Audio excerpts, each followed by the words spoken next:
Your attention, please. Please do not smoke in the terminal building. Smoking is only permitted in the specified smoking areas. Zach? Thank you. OG, I draw up the plate, and then he go get the cake. Then we link up with the gang, gang, gang. OG, I draw up the plate, and then he go get the cake. Then we link up with the gang, gang, gang. OG, I draw up the plate, and then he go get the cake. Then we link up with the gang, gang, gang. OG, I draw up the plate, and then he go get the cake. Then we link up with the gang, gang, gang. OG, I draw up the plate. Niggas don't know what to think. Thought I get money, you change. What you thought we was the same? Still stay away from them clones. Niggas better leave me alone. Talking about niggas as though you run with niggas who don't know you. Whoa, I make that zagging when city to city. You niggas not hot in your state. If it was money to get a hit Henny, we get it and never complain. Same go for the game, and we split it up all the same. I can't really eat, let's stay straight, cause we go way back in the day. My day ones from back in the day, they still hang around me today. You wanna come round us, you can't. I'm rolling up loud, it's great. But mama, she bad but complain, cause I'm too in love with my dreams. And I gotta get on the plane, and go get this money with energy. I draw up the plate, and then he go get the cake. Then we link up with the gang, gang, gang. OG, I draw up the plate, and then he go get the cake. Then we link up with the gang, gang, gang. OG, I draw up the plate, and then he go get the cake. Then we link up with the gang, gang, gang. OG, I draw up the plate, and then he go get the cake. Then we link up with the gang, gang, gang. I get the bag with the gang, taking that Zach to the bank. And it be all in my drink. You niggas is stupid, you think that shit change? You not even hot in your gang. Ain't nothing even hot about your gang. You niggas be lying about same. Be posting them pictures of guns for the fame. Niggas just look at me different now. Say that's your man, but he a clown. Don't fuck around with the fuck arounds. Little nigga, you should cut it out. Me and my niggas take different routes. Punch a bitch nigga all in his mouth. Hold up my nigga, we different now. I need a Robert, this is my style. I get a check today, I spent it all tomorrow. I get a bitch today, she probably a foreign model. I get a check today, I spent it all tomorrow. I'm with my gang today, tomorrow never promise. OG, I draw up the plate, and then he go get the cake. Then we link up with the gang, gang, gang. OG, I draw up the plate, and then he go get the cake. Then we link up with the gang, gang, gang. OG, I draw up the plate, and then he go get the cake. Then we link up with the gang, gang, gang. OG, I draw up the plate, and then he go get the cake. Then we link up with the gang, gang, gang.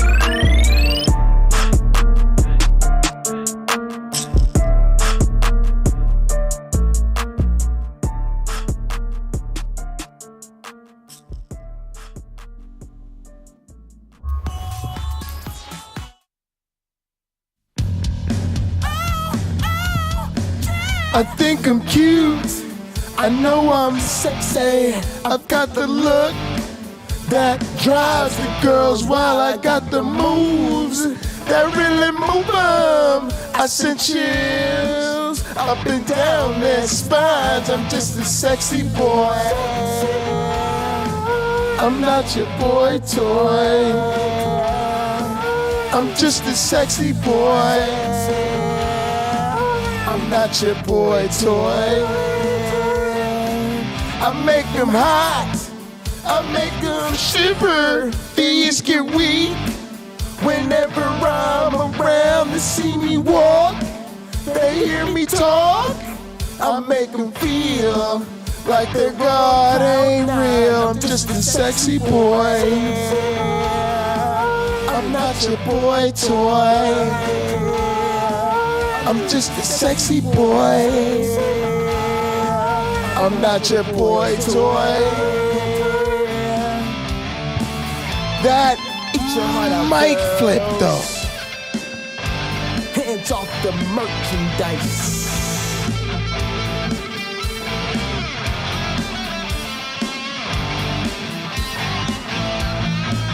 I'm just a sexy boy, I'm not your boy toy. I'm just a sexy boy, I'm not your boy toy. I'm just a sexy boy. I'm not your boy toy. I'm just a sexy boy. I'm not your boy toy. I'm just a sexy boy. I'm not your boy toy. I'm just a sexy boy. I'm not your boy toy.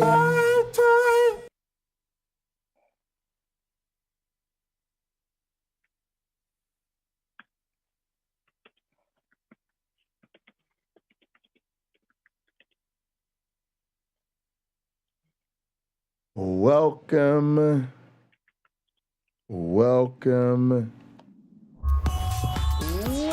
everybody to another edition of the Pocket Locker Podcast. I am your host with the most, all the way from the East Coast. And as always, folks, I am in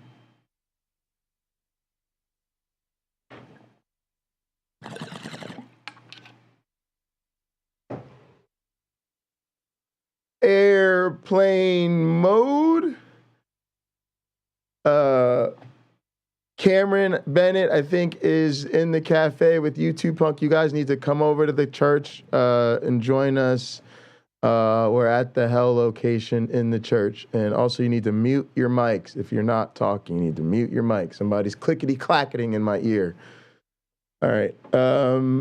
So let's go ahead and get into our communion. First off, hang on. I got to figure out who this is.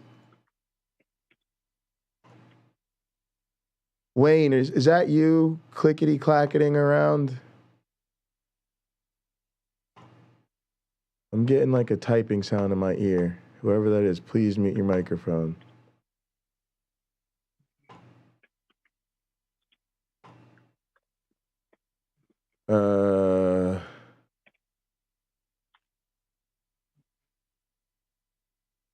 Where's that fucking sound coming from? All right, gang, let's go ahead and get into our show. I don't have time.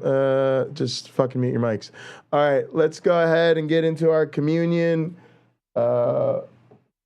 Please raise your glasses and hold on to your asses. Through him, with him, in the unity of the flying man. All glory and honor is yours who flied for our sins forever and ever.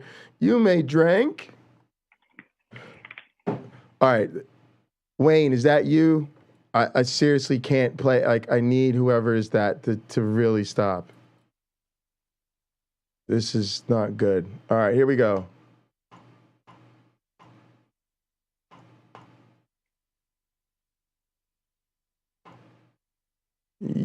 Yowzes. Where's my damn sound at? Okay, this is weird. There we go.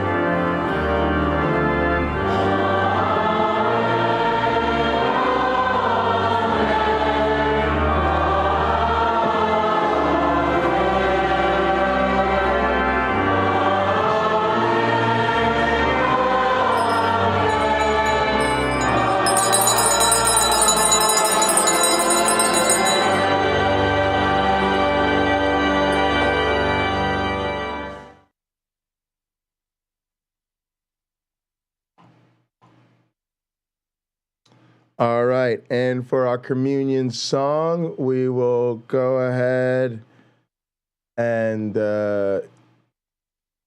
hit up the new video from OG. Yikes. This is crazy. All right, I just lost my capture card again. Yowzers. Unbelievable.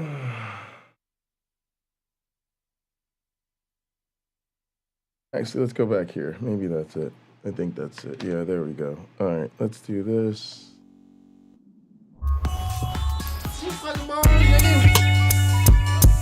Whoa.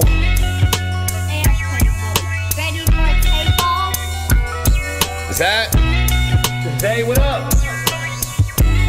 They know my campaign. Now they running up on Roddy like it's second place. They wanna know if I'm a prop or I'm the real plane. Landed in Austin and I even brought my own strain. Gang, yeah, fuck is they talking about? Link up with Freddie, got it booming cause it's Mo South. Then we hit the spot, my OG had it packed out. Getting love in every city, what it's all about. Facts, yeah, know when I'm back home. At the blueprint eating chicken with some bad Johns. And they bad, but not like the one that's at home. And she bad, but not like them kids we have, Lord, yeah. I'm still up in my mode. Hit my connect, he make the close, I run the give and go. Just ask the ones who fucking with me if you didn't know. They say the plane was always on it and he always gone. I love you, I want you. You're the one that I live for. I can't take it anymore, but I love you, I need you. What can I do to make you see? You're the only one for me. I told Jay I'ma just stick to the code. He wished me well and told me how he been noticing growth. Told all my niggas down on Serato, let's get this dough. Figure of speech, I'm just saying my niggas gotta glow. Yeah, I thought I changed up, but in fact I just got better at the same stuff. Even when I was a minor, I was major. Independent, I remember how they played us. Yeah, you see it's funny though. See how everything changed, getting money, bro. Seen them even throwing shade when it's sunny though. On the plane, I ain't even in a lane though. Yeah, but I still be on the road. Head to toe on all my merch, I'm smoking at the shit. And they booking Henny too, I gotta bring my bro.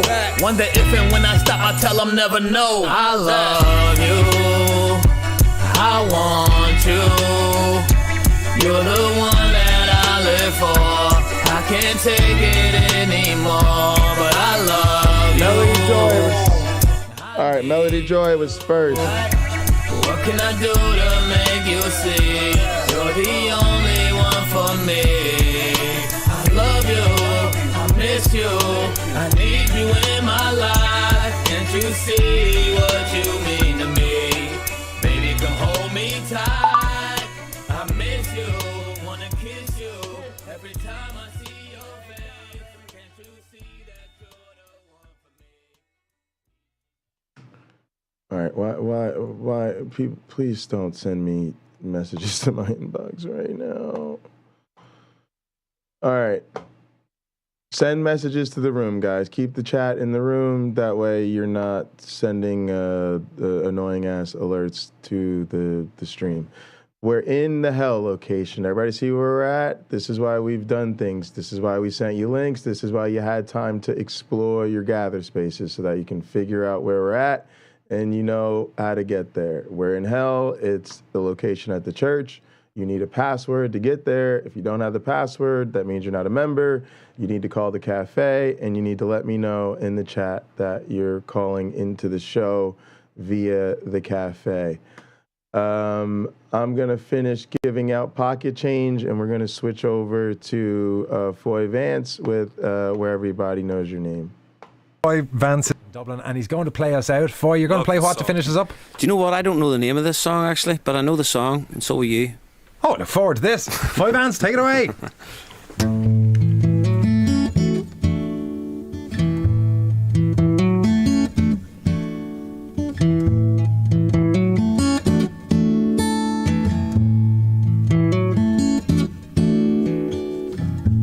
Making your way in the world today takes everything you got. Taking a break from all your worries sure would help a lot. Wouldn't you like to get away? Sometimes you want to go where everybody knows your name,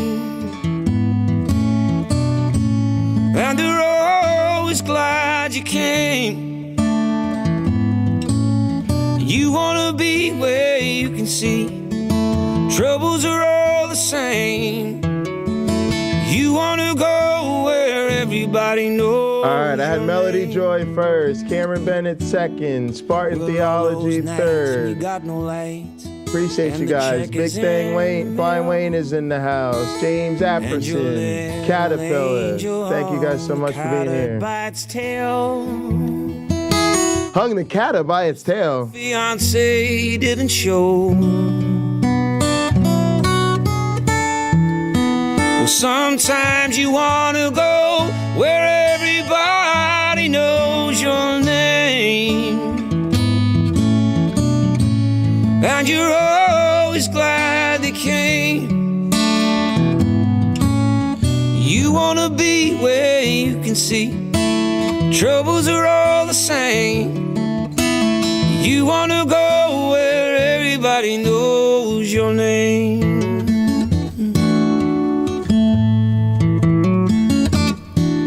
Well, you get out of bed and the coffee's dead. The morning isn't looking bright. You shrink right off to Europe and he doesn't even write. Your girlfriend says she's not a girl. Be glad there's one place in the world where everybody knows your name, and they're always glad you came. You wanna be where you can see troubles are all the same. You wanna go where everybody knows your name. You wanna be where you can see troubles are all the same. You wanna go where everybody knows your name.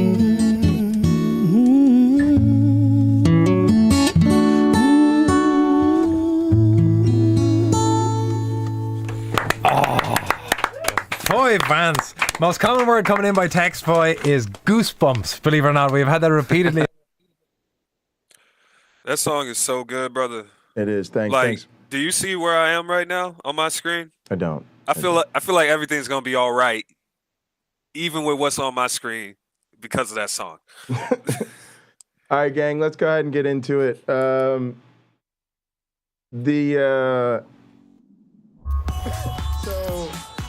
this fuckhead Chris is really just something special.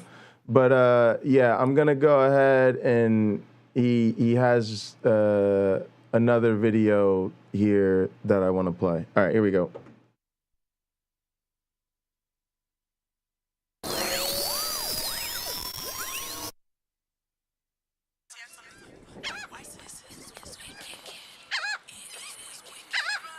Man, I love this song. Yeah.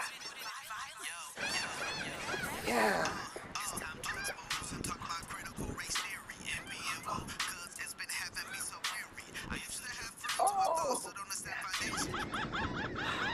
Now, Pastor's really been getting on us about social justice issue. I just don't know what to do. If only there was a way to show my repentance. A black man! Yes, thank you! Ah, Pastor, I'm gonna text you. Come on, he's coming!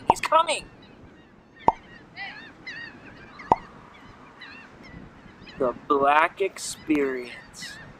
Yeah.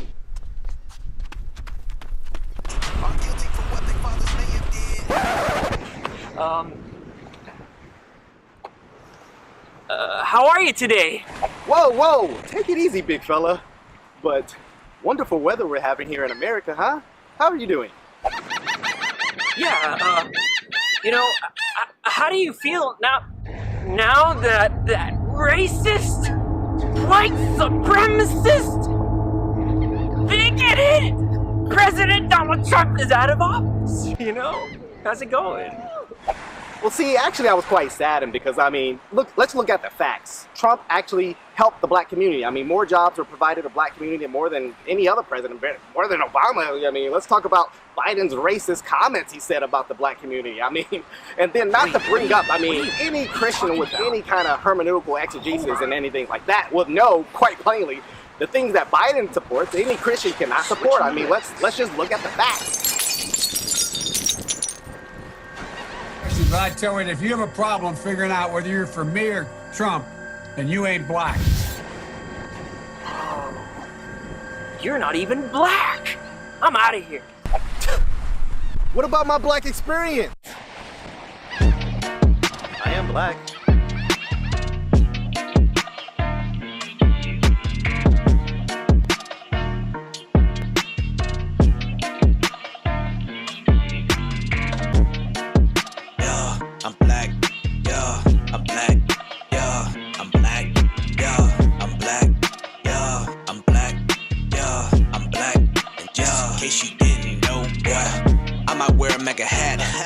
Give Trump dab.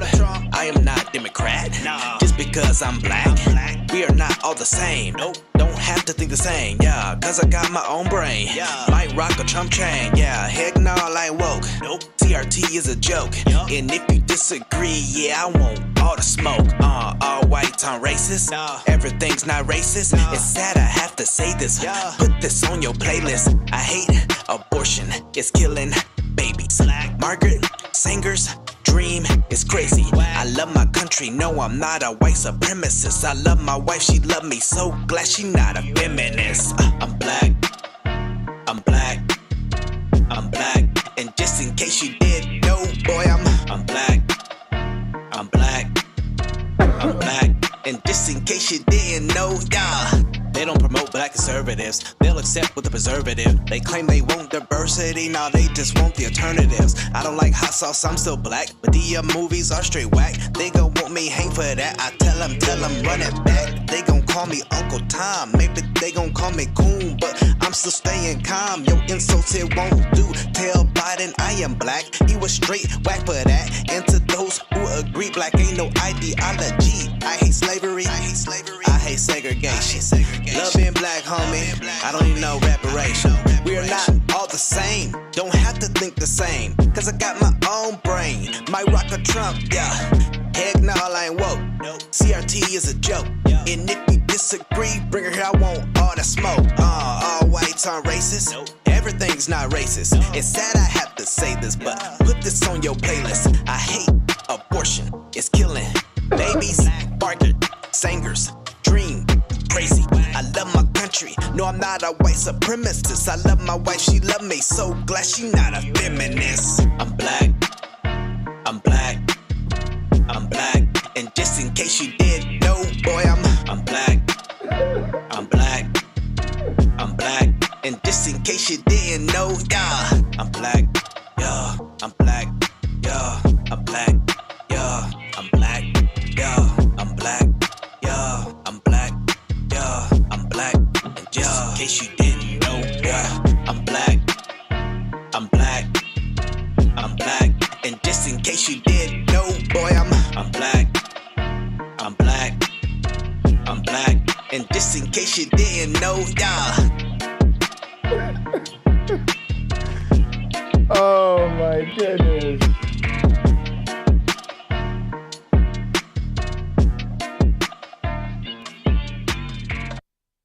Guys, I don't even know where to start. That's so good. All right, so check this right here. Right, like, let's start with the hook, y'all. Let's start with the hook. I'm black, and just in case you didn't know, yeah, I'm black, yeah, I'm black. Nigga, like, what the fuck do you think we looking at? Of course we know you black. Unfortunately, you black. Like it's just one of them things. Like, it's like somebody walking around that's like 7'5", being like, I'm tall. Yes, I'm tall. Yes. And just in case you couldn't see that, I'm tall. Yes, I'm tall. Yes, I'm tall. And just in case you couldn't see that. Really? Really? Like, you thought, like it's pretty incredible. But right there, it shows you the depth of coonery with these people. It shows you how not black they truly are, right? Because they're so insecure about it. And the reason is they're constantly told by real ones exactly what we think of them. The other thing that really kills me is just like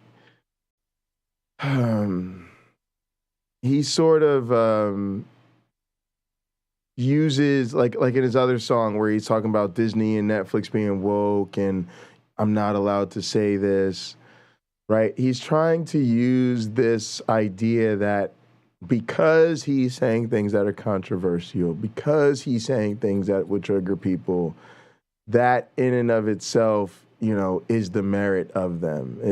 It's like that whole Christian persecution complex. But bro, like, of course, people are gonna treat you like a race traitor. Of course, people are gonna treat you like an Uncle Tom. You literally out here stumping for Trump. Like this I never seen this before, y'all. This dude continues to surprise me with how bad he is. Like he's in the running for like the worst rappers I've ever heard. Like the worst. Now, like the more information we get about this dude following his debate with Uncle Bobby, it's like I don't know how Uncle Bobby did keep his cool as much as he did. I mean, this dude is on some weaponized, ignorant bullshit. And of course, that was a faux pas what Joe Biden said, you know, and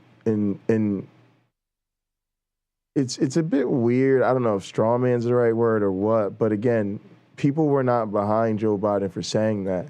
So then to hold that up, like, oh yeah, all the black people and all the leftists, they were totally in support of Joe Biden saying if you don't vote for him, you're not black. People tore Joe Biden a new asshole for saying that.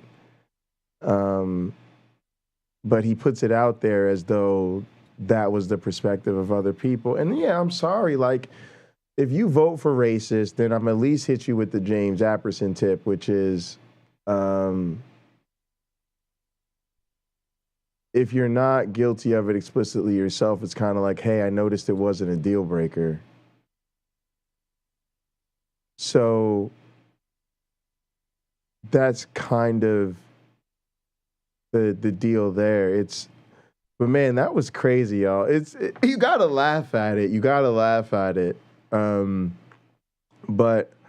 I'm realizing, man, this dude is a real problem. A real problem. I don't even know if Uncle Bobby, y'all think Uncle Bobby's seen this? You think Uncle Bobby's aware of how bad Chris's shit is? I don't know, man. This crazy. Y'all, I gotta debate this guy is what I'm realizing, right? Like I gotta get out here and do something with this fool. Cause now I feel like I'm getting into his catalog a little bit.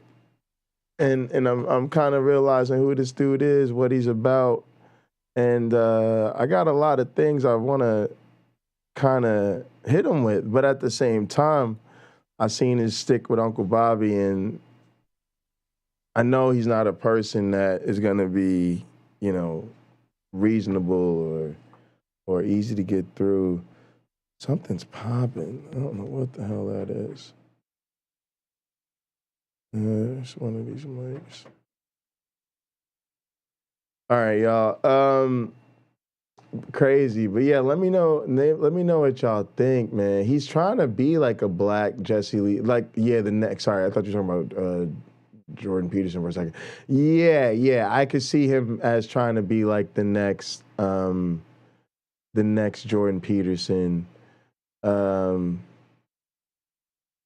Yeah. So a couple of programming notes. Number one, let me send another shout out again to James and the people that were up uber late last night because, you know, last night was kind of a rough day for me. Technically having a bunch of technical difficulties with the stream. And, you know, we still got a lot of changes going on, so we're still getting used to some things. But Yeah, that was frustrating, and I really appreciate, I think I killed 4 streams yesterday. First time I went live, I had an issue with my capture card, and then Streamlabs straight disconnected in the middle of that stream, so I was dead. Didn't even get started. Then I came back, was about to get started, and then had an issue with the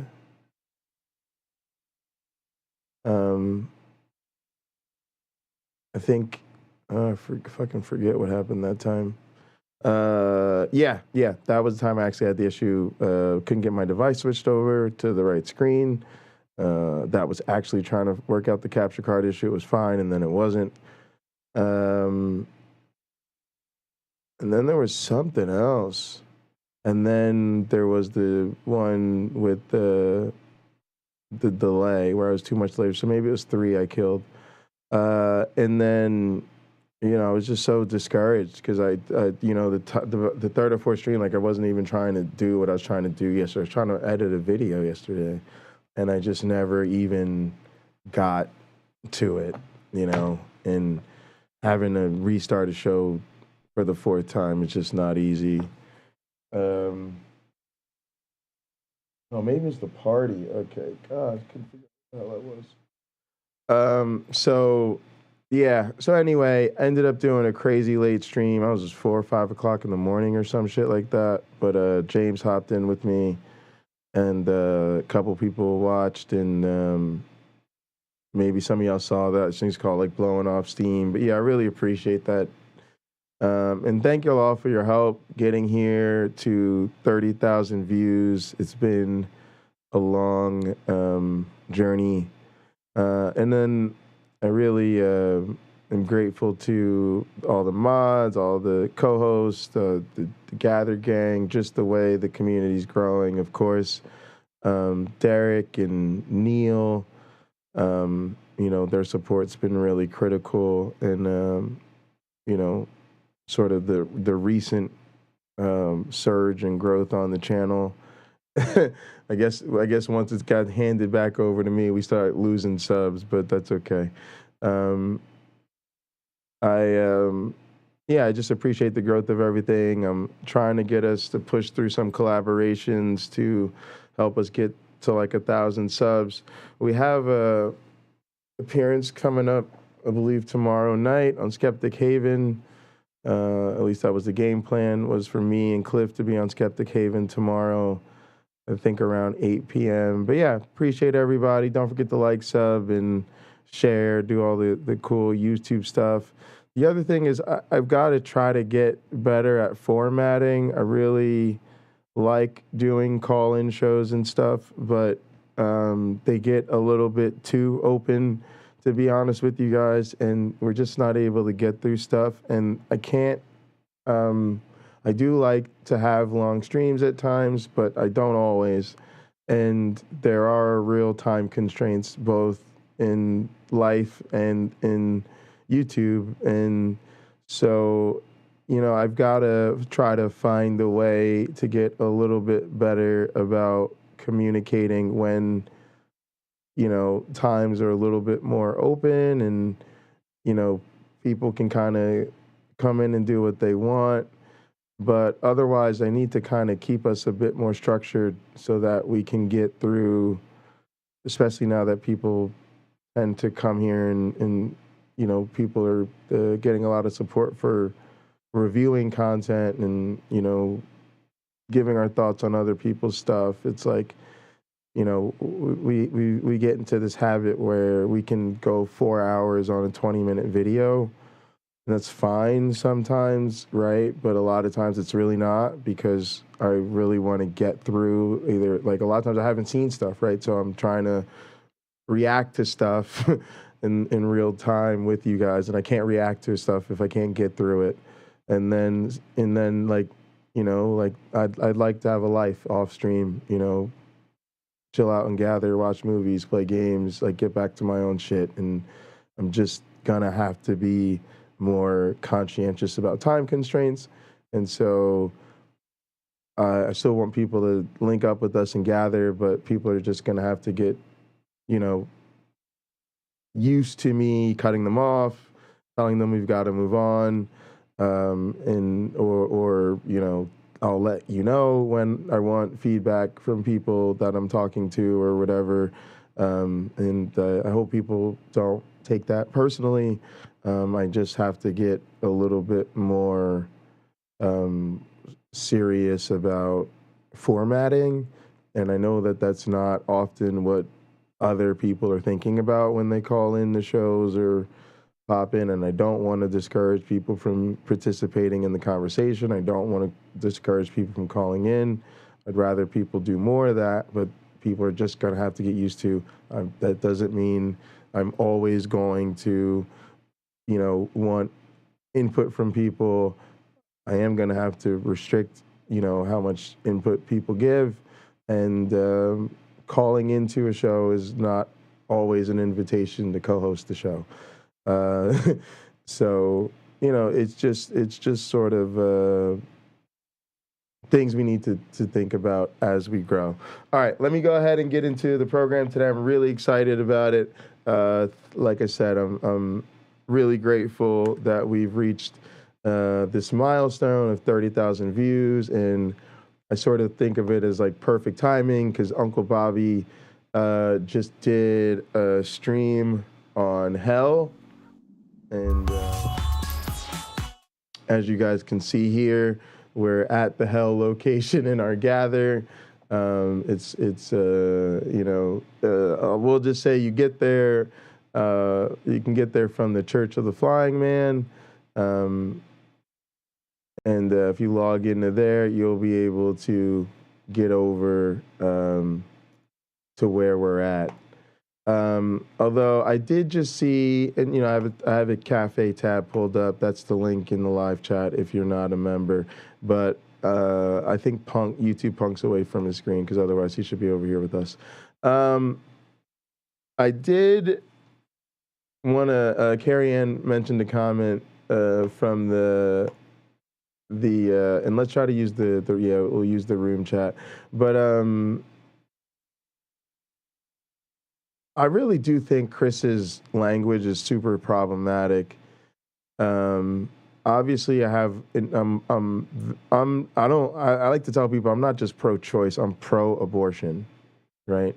I think the reason people need safe and legal access to abortions is because people should have them. And so, because I found myself in relationships where, the abortion issues become a serious source of conflict because I've been in a relationship with people who'll say things like, oh, I'm really pro-choice. I think abortion should be legal. But then they're like, but they would never have one. So then it's like basically telling me that that's not going to be part of the, the reproductive options of that particular race, that particular relationship. And I've definitely got a problem with that.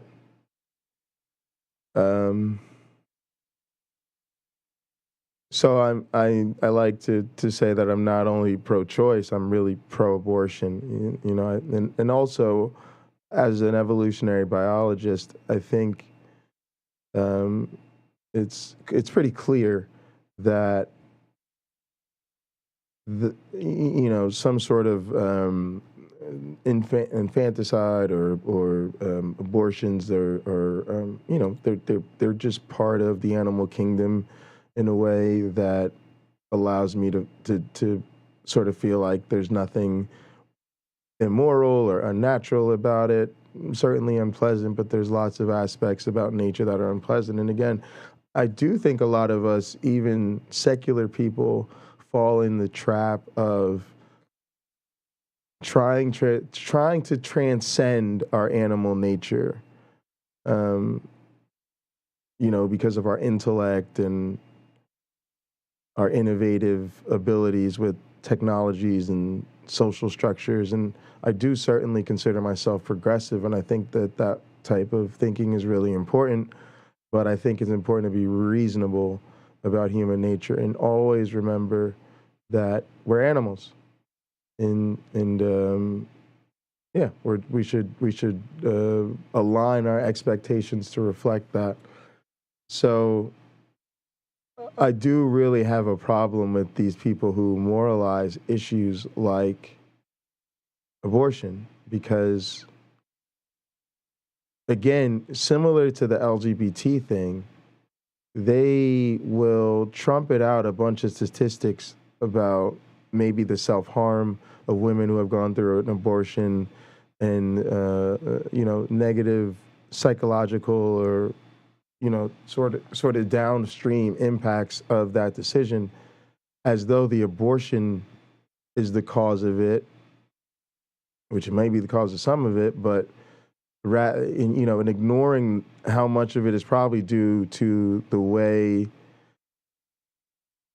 an abortion is stigmatized by people like Chris, right? It's the same thing with our LGBT fam. They always want to tell us about how dangerous it is or all the bad stuff that happens to people that transition, which none of us are buying it to begin with. But of course, they're always missing out on the fact that a large part of those negative consequences are because of people like him. And then Carrie Ann was saying, like, he has this dumbass lyric about how he loves his wife. Sure, good for you. But then he's like, oh, and I'm glad she's not a feminist. Like, ew. It was just ew. It's just really gross. It's just a really gross way to be. All right, let's keep it moving. We're gonna get into Uncle Bobby today, who actually, right on topic, is talking about there's no way you can spin the concept of hell as moral. So I want to check this out. We'll have some fun with this, and then we'll call it a weekend. Cheers, gang. Good morning. It's actually around 9 o'clock as I am recording. Yeah, Uncle Bobby had an early start. I figured I'd crank this out. Let's have some fun. Gang, the first one up on the hit list is me. Yeah. How do you guys like the natural sunlight?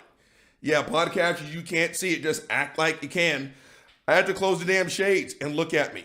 I still got the damn sunlight coming. The sun is right there. Son of a bitch. Better go dub it. The first one up on the hit list, gang, is me. Yeah.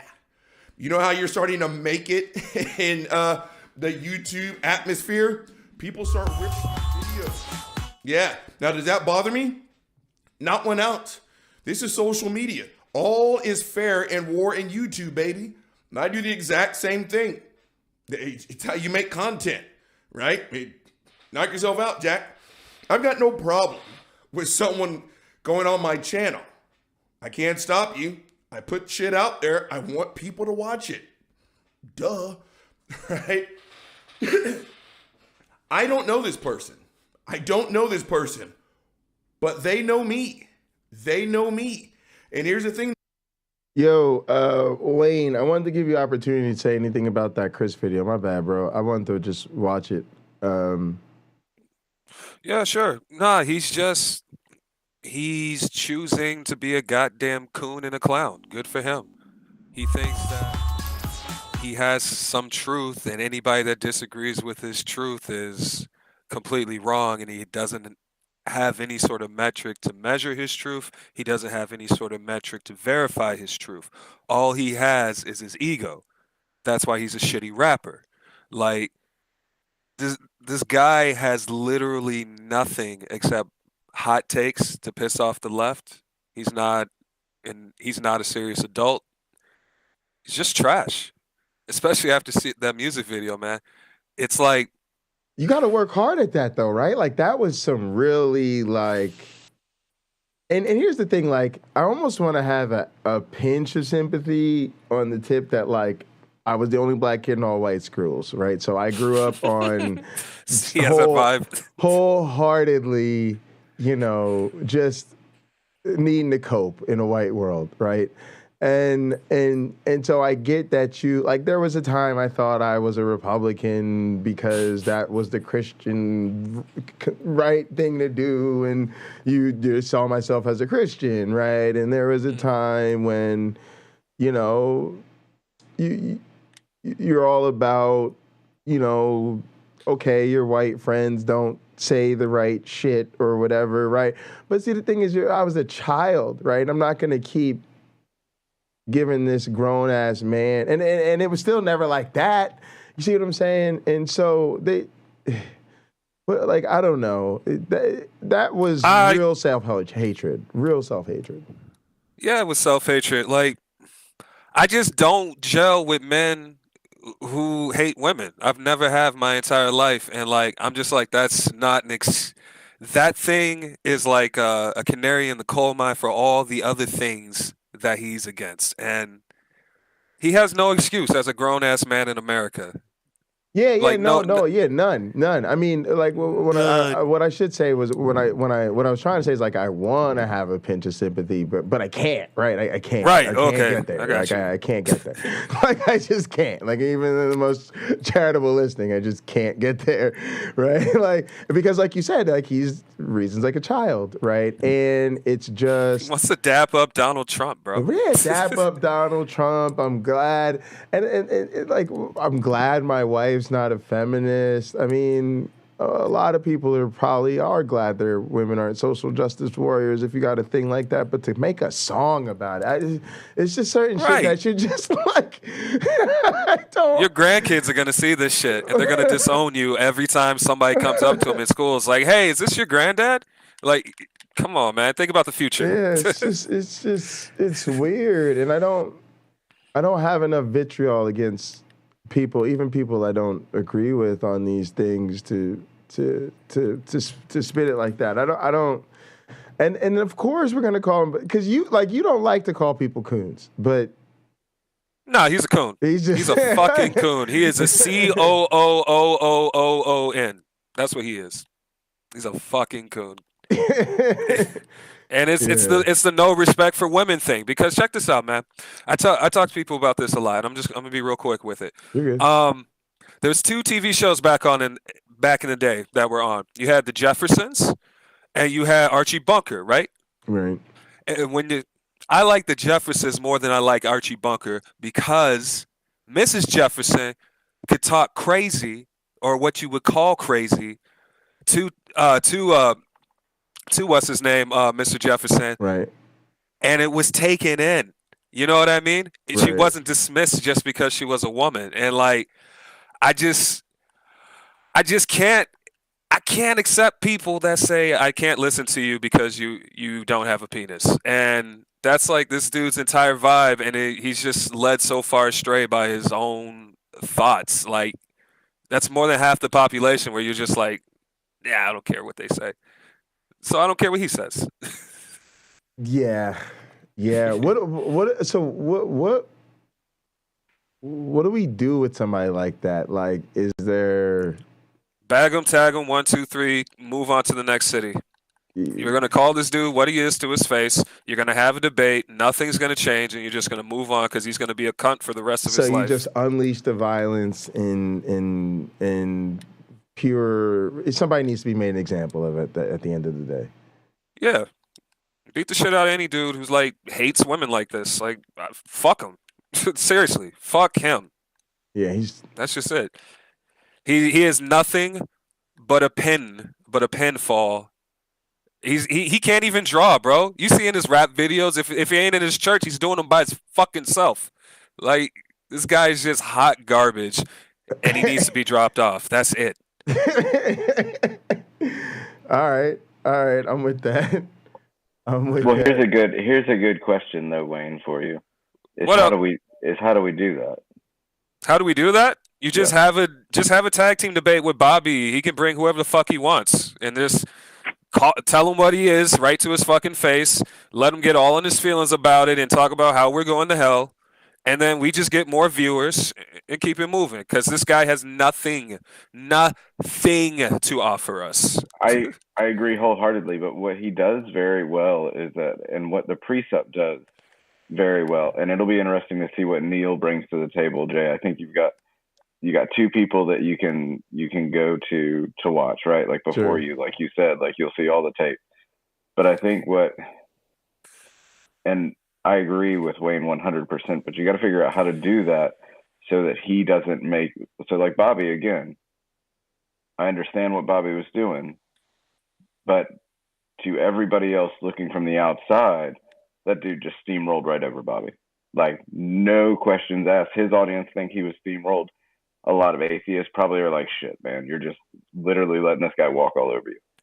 And the question is, like, how do we slap this guy around, right? Like, so you've got to bring something to the table to where this guy I think I'm gonna just do my thing because I don't know. I don't agree. I think he did great. Like it's just I think it's a different perspective. Like I want so much less of what most of the atheists want in that situation. So it's just a difference of preference. Like I get what you're saying, but I think he did great because I think he finally said all the things I wanted to say. Like he just didn't do it. Like he just said, I'm not going to do objective subjective. Nope, not here to do rape. Nope, not really here to do slavery. So to me, that was wonderful. And I know you would have liked to see him go into other stuff, but to me, to be honest, we have so many apologists that do that. I'm more trusting of a Neil, or let him have a dance with Lena or somebody not in our community, quite frankly, because I'm sure he'll have that. But yeah, our flavor is just different. Like we're just gonna be on some other shit. Now I get where you're coming from, but I don't want to do it. I don't want to do it because it's just what everybody. I don't want to do it. I started my channel because I was bored of that. I had to make my own thing because I was tired of watching that. So I'm not saying that approach is wrong. I've just seen it. I'm just tired of it. It's like having mashed potatoes day 1 and 2. I'm with it. Day 14, I just need something else. Oh, I'm sorry, Jay. I didn't mean anything other than I was asking, like, if we all agree, like, this dude just needs to be slapped around and told X. Like, how do we do that? Because and Uncle Bobby didn't really do that. Uncle Bobby just said, well, I'm not going to talk.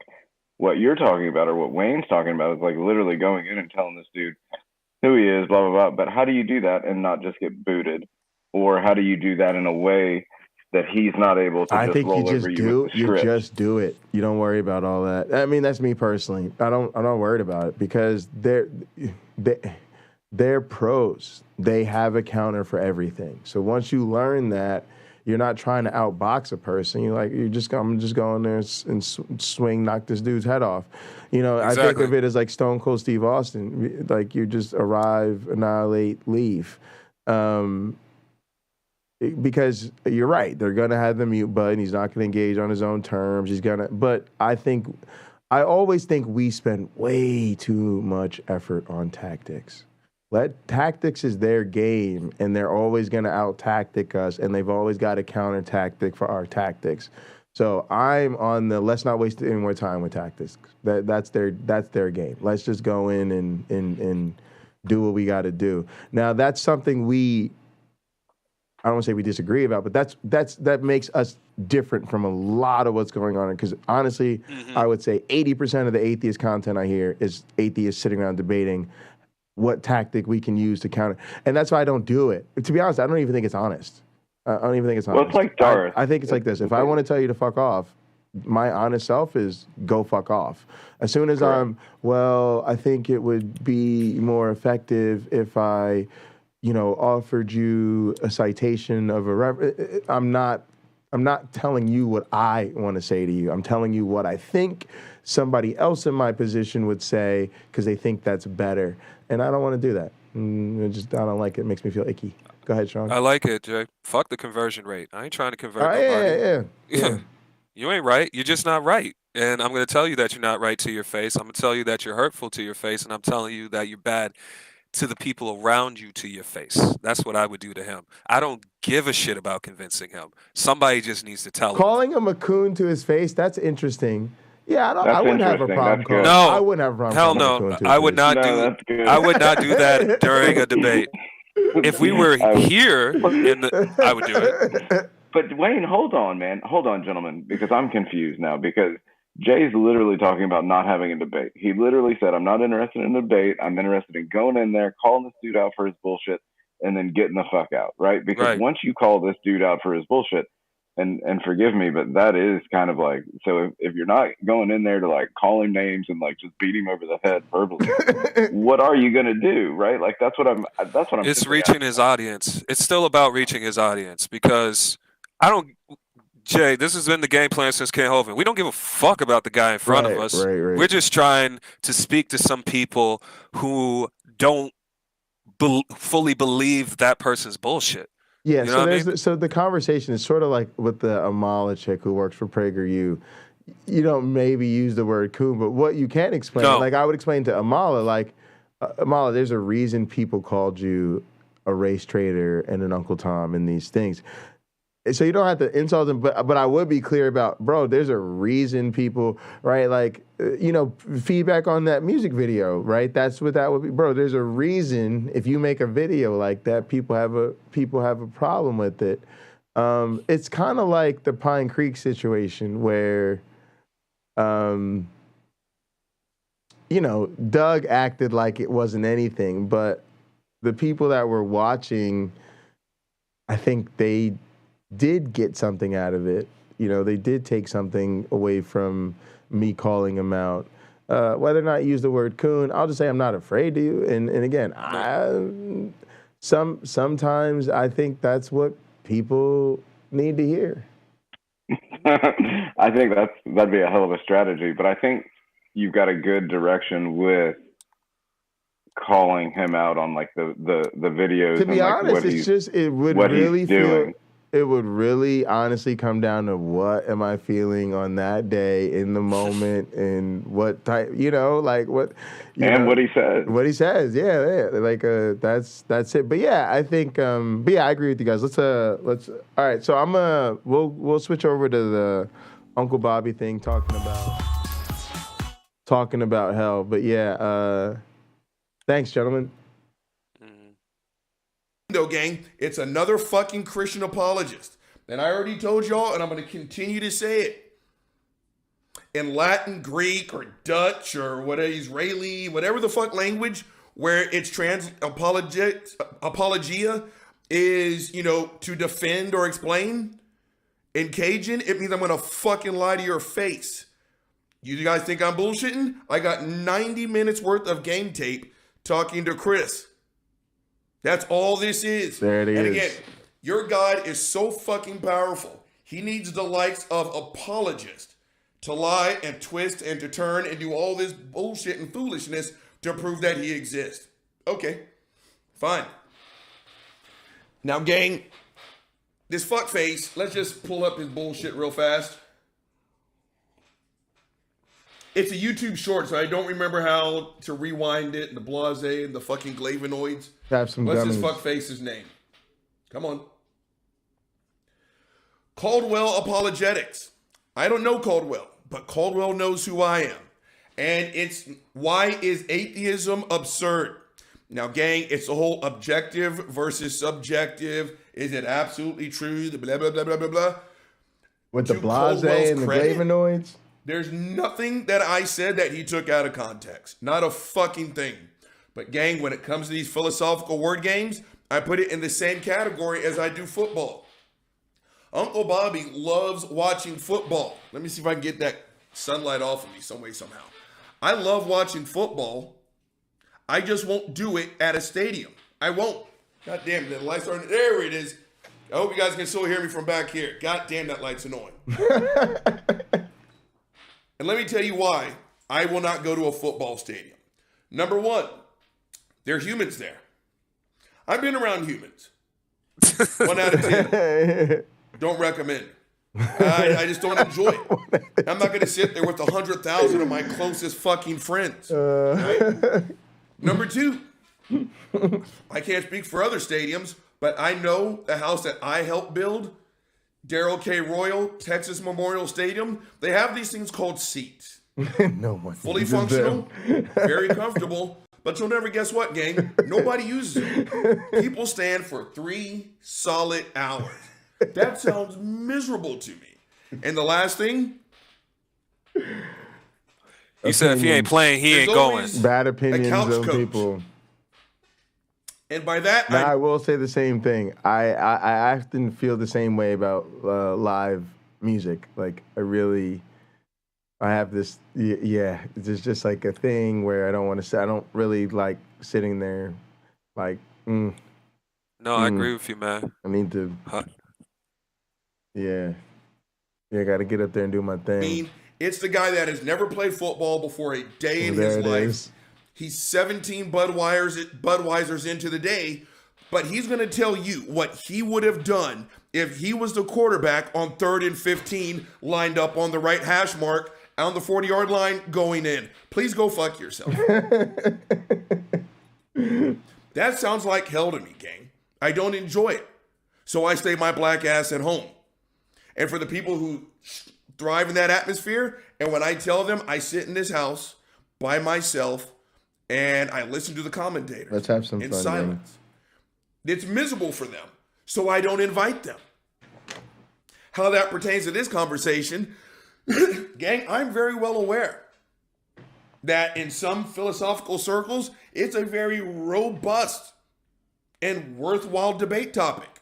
Is rape objectively wrong? Is slavery objectively wrong? Is hurting someone... Fine. Like I've told Chris and every other fucking apologist, I won't go into your house. I will not go into your house. Just like I don't expect you to come into my house. Again, I repeat it. And again, he did not take anything out of context. I don't care. I do not care. And more importantly, I will never invite you into my home. And by my home, I mean what I do for a living.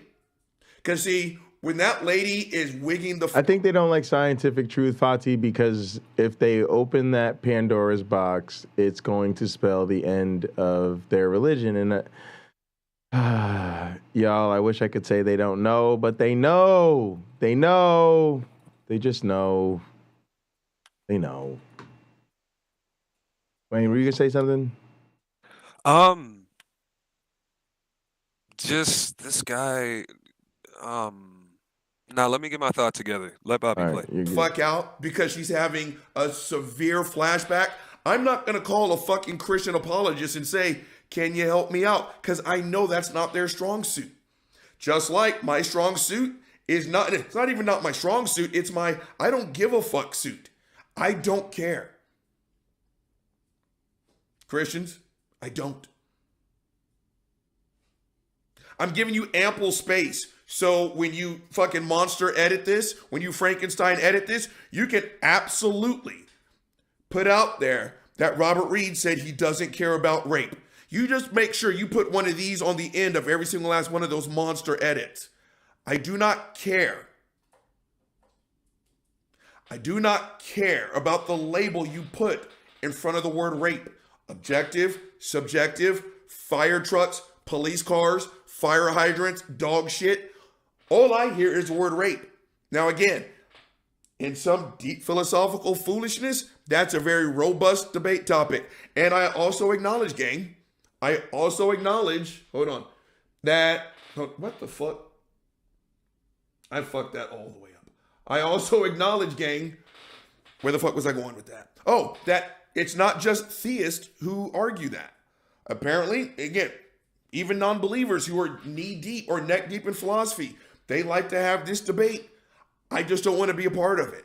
I don't want to be a part of it. Because, yeah, like I said, it does not affect the bottom line. And so the way I make peace with this before I roll, buddy, you're killing your father, Larry.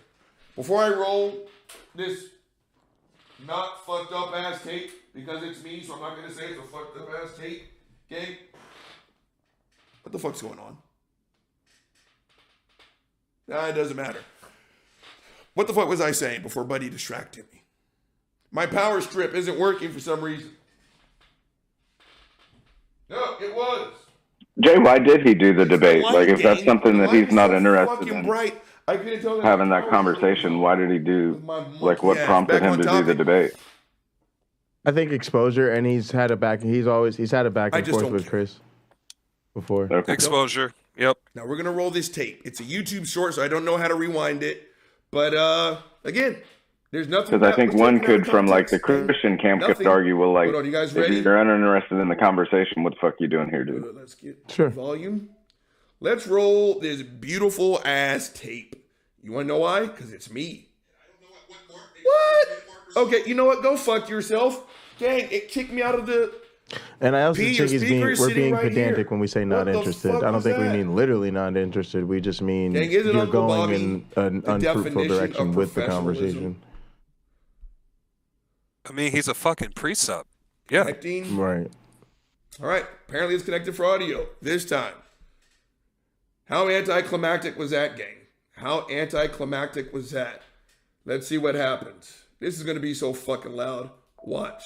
Ugh. You guys ready? Roll the tape. Or not. Go fuck yourself. Gang, why is this not working? Oh, here we go. And I don't know at what mark, maybe the 30-minute mark or so, he talked about rape being objectively wrong. Pause the tape. Can you guys hear what he did? He piped. You know what we're going to do? Go fuck yourself, Caldwell. He piped in circus music in the background. Like, I'm the ass clown. I'm the ass clown because I go to work every day and I try to help people who have been raped. But he's going to pump in circus music on me. This motherfucker. And I don't know at what mark, maybe the 30-minute mark or so, he talked about rape being objectively wrong. And I told him from the get-go, I don't do object. I told you guys, I do not care if something is objective. I care if it happens. Did he put that clown music on Uncle Bobby? Oh, he's Although pissed. consistent atheists He don't might like- say that they don't He believe don't in like that objective clown morality. music. All right, y'all. We gotta do this fight night real quick. I gotta defend this fucking title against Cyril Gahn with Uncle Bobby, and then we'll be right back to it. Man, he did not like that clown music. That's just disrespectful as hell.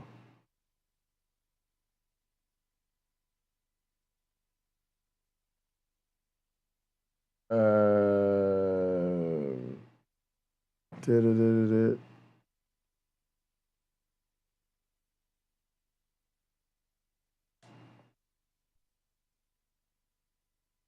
Matchup for the UFC heavyweight division title.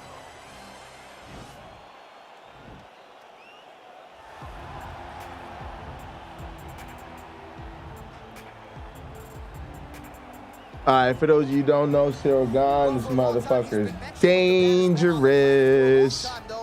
The title fight eluded him, not anymore. Here he is, the #1 heavyweight contender, finally making this walk and cracking a smile. He's waited a long time for this. He's not expecting a 25-minute war. He believes he has the power and the skills to get this thing done quickly. I guess we'll find out.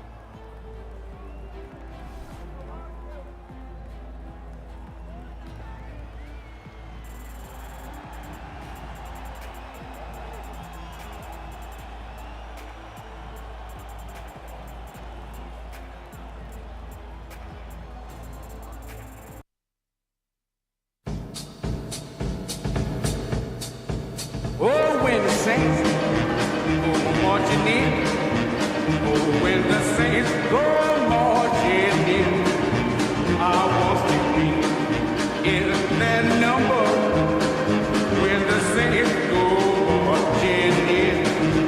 Oh, when the sun refuses to shine. Oh, when the sun refuses to shine. I still want to be in that number when the sun refuses to shine. Oh, when the saints go marching in. Oh, when the saints go marching in. Of the evening. So a more than 5-year gap between these two fighters when it comes to the age, with similar height and reach. We'll see you in a bit, Crystal. Here's Bruce Buffer. Ladies and gentlemen. Yeah, I think one of the things that needs to happen more is discussion of religion in the context of addiction. That Jesus dopamine hit. Especially when it's the only dopamine you're allowed. Ooh, that's a great point.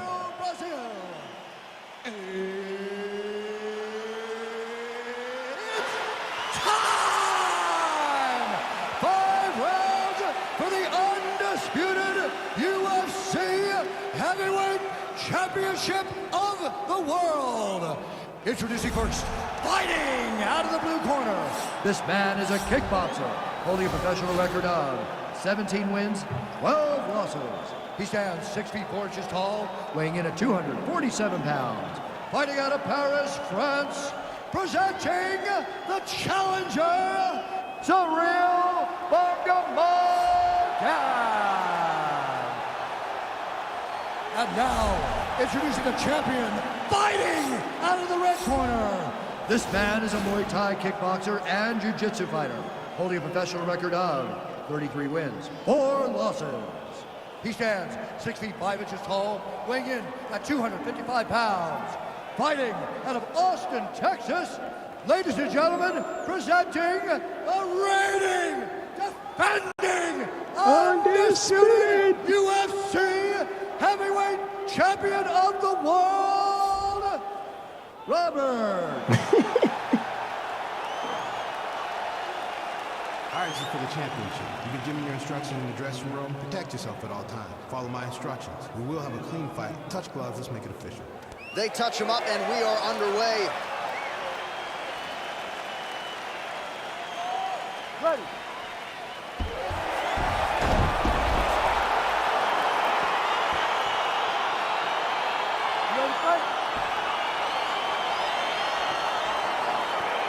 All right, here is round one of this UFC heavyweight championship fight. The baddest man on the planet. There he is in the flesh. He has defended this title in the past, and despite the fact that this has been a belt that has changed hands quite a bit, not since this man has held it down. We'll see if he can keep his championship legacy going here tonight. God damn it, throw the hands. Again, he's looking for that left. It's not there. There we go. Sound defense there as he blocks the shot.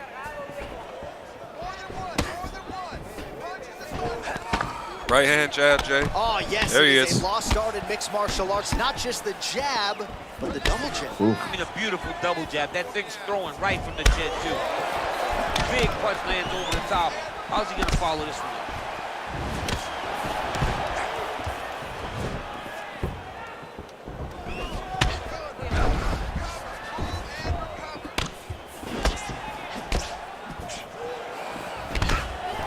Nice connection by him there with the right hand. The right hand is the dominant hand, and you can see how well he throws it. Look at him whip his hips into that kick. Oh, single collar tie here. For some reason, I'm not gonna take down the underhook. He's digging his entire weight into those punches to the body. Oh, nice knee to the body. Very nice. He understands that doing the body work will pay dividends the longer the fight goes. Nice punch lands over the top. There he goes. Finally, what is that? All right. Right under the elbow, body kick lands. Oh, what a hit he lands, and maybe time to get the bonus checks ready. I mean, this fight is about done. He's got hurt very bad with his head kick. Now he has to find one more strike to end the night. Get out of there. Get out of there. Right, he engages in the single collar tie. He has a commitment to kicking tonight, and it shows. Some nice back and forth action here. Goes to the body there. Liver kick, if you take those kicks, it's gonna shut your body off. Ooh. Oh, spinning back fist. He didn't telegraph that one at all. Good defense to block the strike coming back. Oh, and another leg kick lands flush, and now you're starting to see visible damage on that lead leg of his opponent. Visible damage, and you see him starting to make mistakes now. in his defense is because his leg is so beat up. It's red, it's all beat up, he's limping, he's turning away. There are so many things that he is doing wrong now because of the leg damage he has taken. He's got good takedown defense. Just misses with the jab there. Oh. Ah, shit. What an end to round one. A lot of missed inputs, all right. All right. All right, let's take a look back at some of the replays from that last round. Unbelievable to see these high-level competitors get in each other's face, tuck their chin, bite down on the mouth guard. All right, DC, buckle up. Here we go with our next round. High number of kicks landed in the previous round, and he'll look to keep it going here. He'll look to keep winning the fight with his kicks. He's throwing high kick, leg kick, body kick. He's even throwing a couple spin kicks in there. This guy is so educated with fighting with his legs. Watch knees to the body.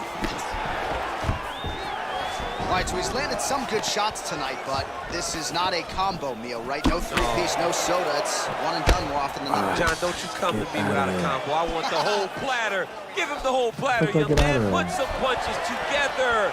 Make this guy take the whole thing. Give him more than one strike. Right thus far, how's his opponent still standing? I have no idea.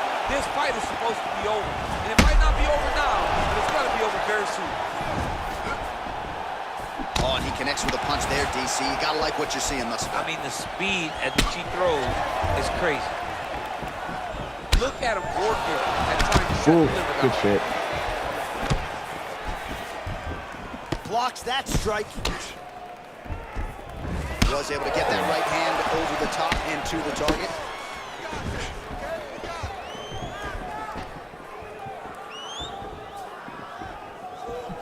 Well, his corner was pretty urgent after round one. A little bit lackluster there in that opening round. He has certainly picked up the pace here, and as a result, he has taken control of this second round.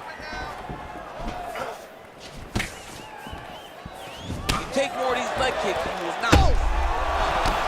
Oh, he's hurt bad. He's hurt bad, John. He's got to press him. He's got to go chase that finish down now.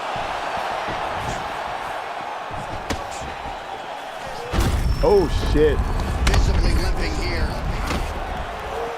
He killed me with that leg kick. Look at the turnover in that kick. All right, he closes the distance, gets the single collar Shit. tie. Shit. Get out of there. Get out of there. And they separate. And a miss with the right hook. Big liver kick lands under the elbow. He needs to start looking to finish now because he's got his opponent hurt very badly.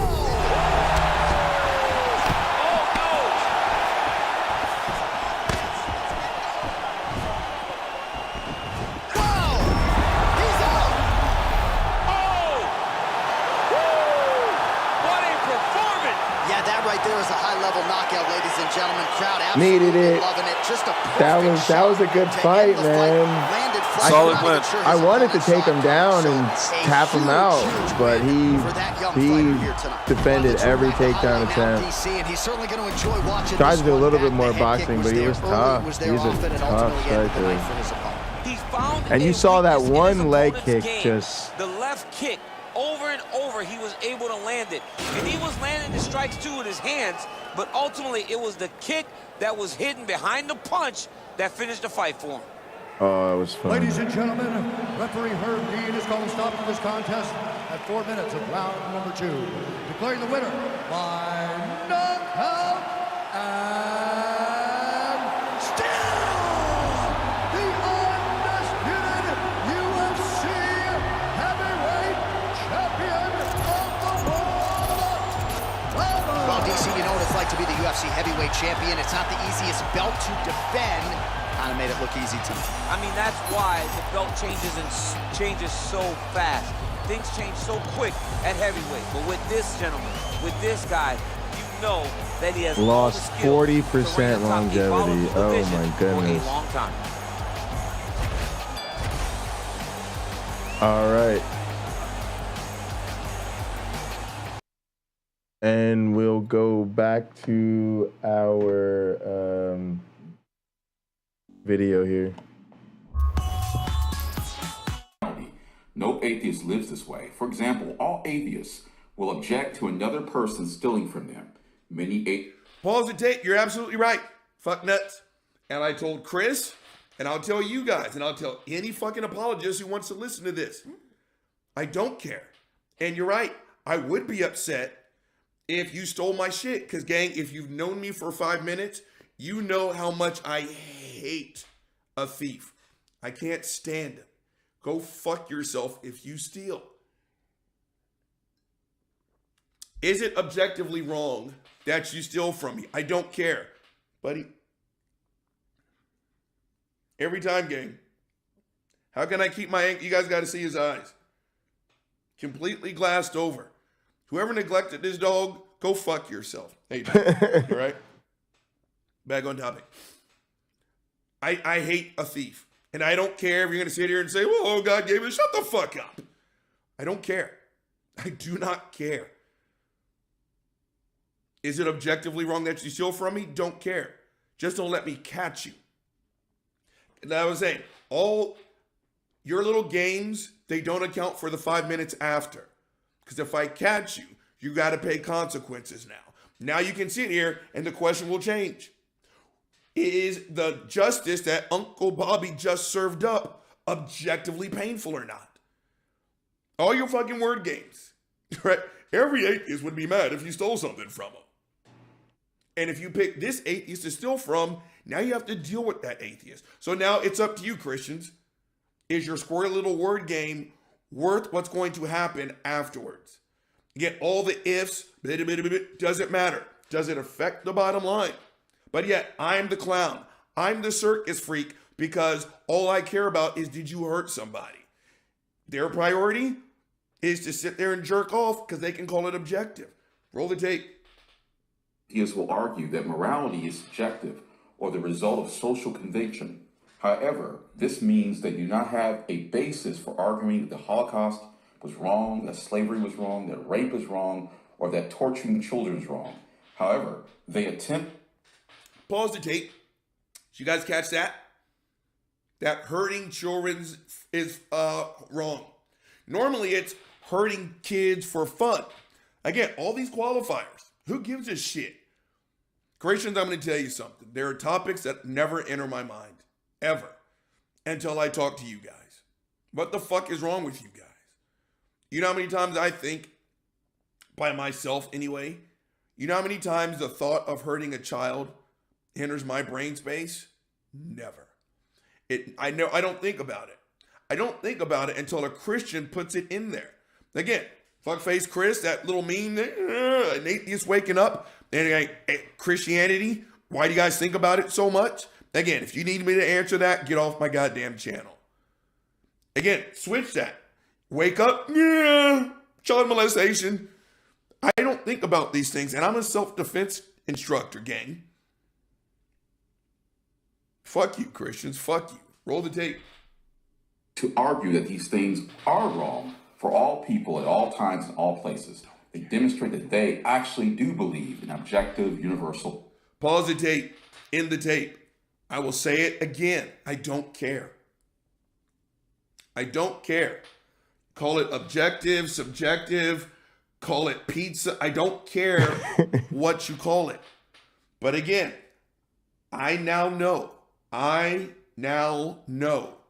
what is important to you guys. And what's important to you guys is this verbal victory. AJ. Yeah. Okay. Can we have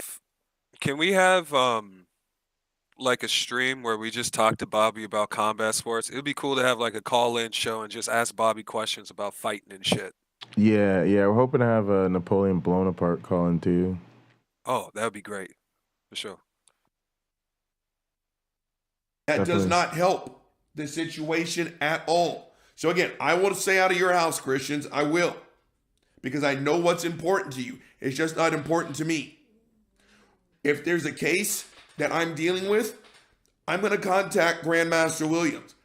And I'll be like, I just don't know how to teach this person. And he's going to like, you dumbass, I can't believe I gave you a 7th-degree black belt. Why didn't you show her this? I'd be like, that's why you're the 9th degree. That's why I'm the fucking 7th. I'm not going to go to you guys. Hey, Caldwell, Right? How do I get her out of this situation? What did she say was objectively wrong? So again, you're right. I don't care. I do not care. I do not care. I also do not care if you get on my channel and rip this and monster edit it. I don't.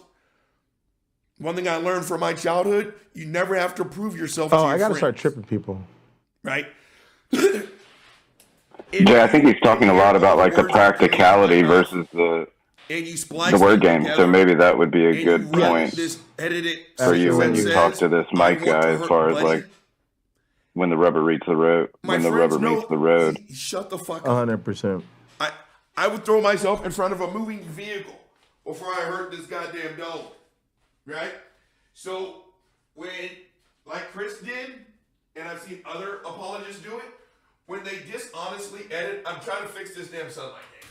When they dishonestly edit a video to make the atheist say something that they didn't say, again, to your real friends, you will never have to prove yourself. That didn't help one fucking ounce. So, again, I'm going to give you all the leeway you need. Apologists, I don't care.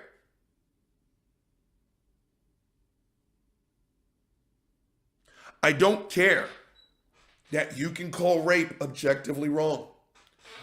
Because, like the most of you, you're not helping. Congratulations on your meager victory. Now, gang, next one up, and the big daddy of today, and I don't know which one to even play on this shit, it's the topic of hell. Christians, go fuck yourself. That is disgusting. And I don't care about these word games either. The concept of hell is 100% immoral. Torturing somebody for an eternity for their mindset, or I guess in this case, the lack thereof. And again, all the bullshit and all the twisting and the turnings and the bloods and the glavinoids, yeah, Adolf Hitler could be in heaven right now. If that fucker had a genuine repentance, and you know what, Christians, you don't get to make that call, because apparently the fucker did. Hitler gets to go to heaven, while all the Jews that he murdered, guess where they are right now? Jeffrey Dahmer, guess who's in fucking heaven right now? I mean, seriously, that is, and again, shut the fuck up. You don't go to hell because, you didn't believe in Jesus. You go to hell because, shut the fuck up. The bottom line, again, that doesn't affect the bottom line. People who do not believe as Christians do, they get hurt. And they get hurt apparently by God that loves them. Now, gang, as I'm sitting here and I'm thinking about all this bullshit, yeah, hell has always been a thorn in my side, even when I was a Christian.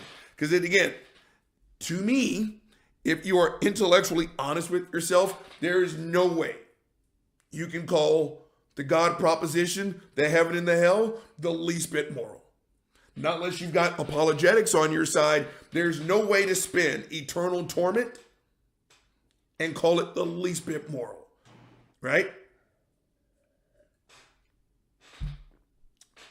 So much, in fact, that I have a hard time being friends with the hardcore Christians that have that much of a hard on for the concept of hell. Because it goes on something like this, gang. If you befriend, or you've been a friend with a person who's in the Ku Klux Klan, I'm not going to lie. You and I can't be friends. We cannot be friends. We can't be. Right? I don't care if you think that he's one of the good ones. Well, Robert, he hasn't hung a black person. His friends have. I don't care. Right? Well, I've never personally heard him, drop an N-bomb on a black person. We cannot be friends if your homeboy, is a member of the Ku Klux Klan. And yet, be friends all right, with the Klan. So Sean, what's up? Where are you at on this? Because this is kind of what we were talking about with Kanye and Doug, right? So, is there a continuum of problematic behavior? Like, where do you draw these lines? As far as like when we can and can't be friends? Yeah, because it's tough, right? Like you don't with Christians, or with like race, like with racists and bigots, racists and no. bigots. Like no, and I mean, for me, it's extremely hard to keep up like just acquaintances, whether it be like somebody that you've known because they bought something from you and you find out later like, oh shit, that was a little racist or that sounded a little racist. But you know, these comments, you may not know as, just like I don't know what it's like to be in your shoes, to be on the other side. Like, I've had people that I don't know well, but that I'd say, oh yeah, they're a friend, or you know, you colloquially will say, hey, this friend of mine, that they've made comments in passing that I've gone, damn, that sounds a little racist. Or I'll say to Sarah, did you hear that? And she's like, yeah, that's kind of fucking racist. But they would say to me, but you're never going to be privy to, or you know, unless you're like standing behind us or something. But like that white guy to white guy, especially where we are, the same way that, you know, the white guy to white guy, yeah. Right, the same way that everybody assumes, like, oh, hey, what church do you go to? There are some people that live up here that are fucking racist, that assume everybody's racist, if not just slightly racist, right? So they'll say something that's kind of off racist color enough at least to let it go. Exactly. There you go. Exactly. Or you know, we hear the common trope, like, or at least I like to ask, how many black jokes do you have to tell before you're racist? Right. Oh, you know, they've got to, anyway, but that's what I think. So I no longer associate with those people or will talk to them. The bigoted people, I've told, you know, Sarah and I've talked about this much, and we've had friends that have said off color things about bigoted people that I just choose not to interact with at all anymore.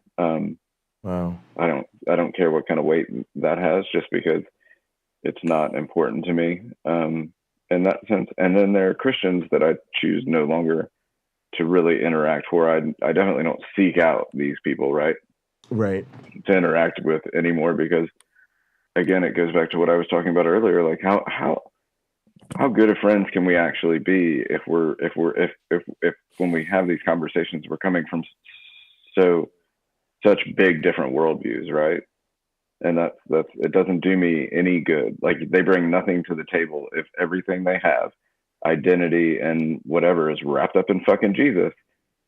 They don't do anything for me anymore. Like, I just can't do it, because it reeks of like faith and Jesus and like supernatural bullshit. Like, we can't have a real conversation, even from the point of you and I knowing.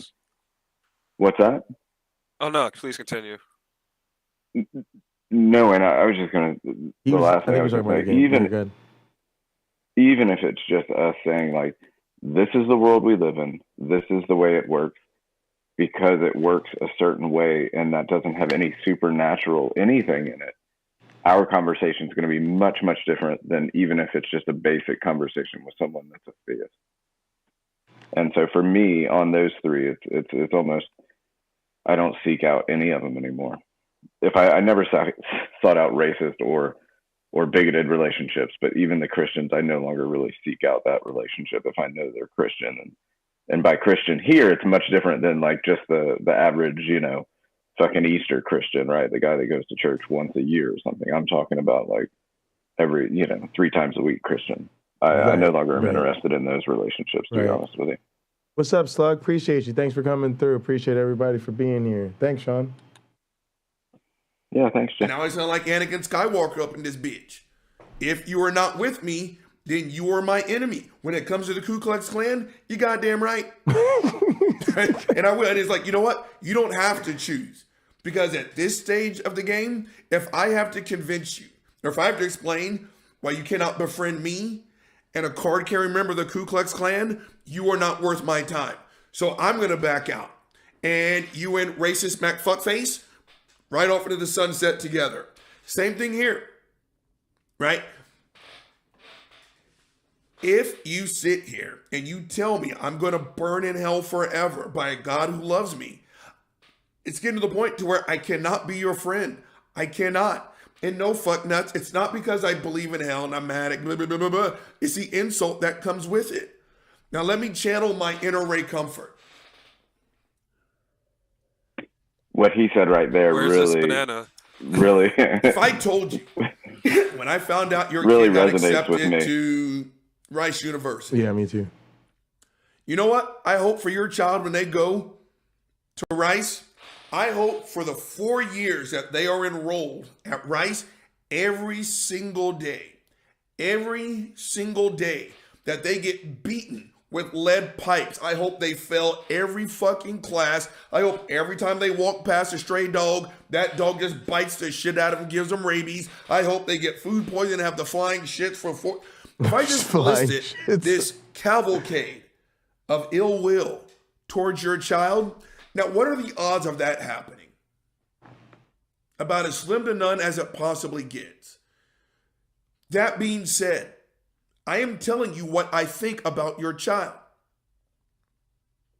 How do you not take that as an insult? You probably wouldn't be my friend if every day I go, hey, you know, James is doing great at right. Did he get the flying shits yet? I said that's what I hope for James. Has he been beaten with lead pipes? Bitten by rabid animals? That's what I want every time. How much would y'all put up with that? You wouldn't. Same thing here. If you're going to sit here and tell me that what I'm worth to you and your God is eternal torment, how can we be friends, gang? How can we be friends? And again, 1.5 billion Hindus, practicing Hindus, more than likely in India. They're all going to be tortured? Fuck the excuses. That's why we send missionaries. God is off. Don't want to fucking hear it.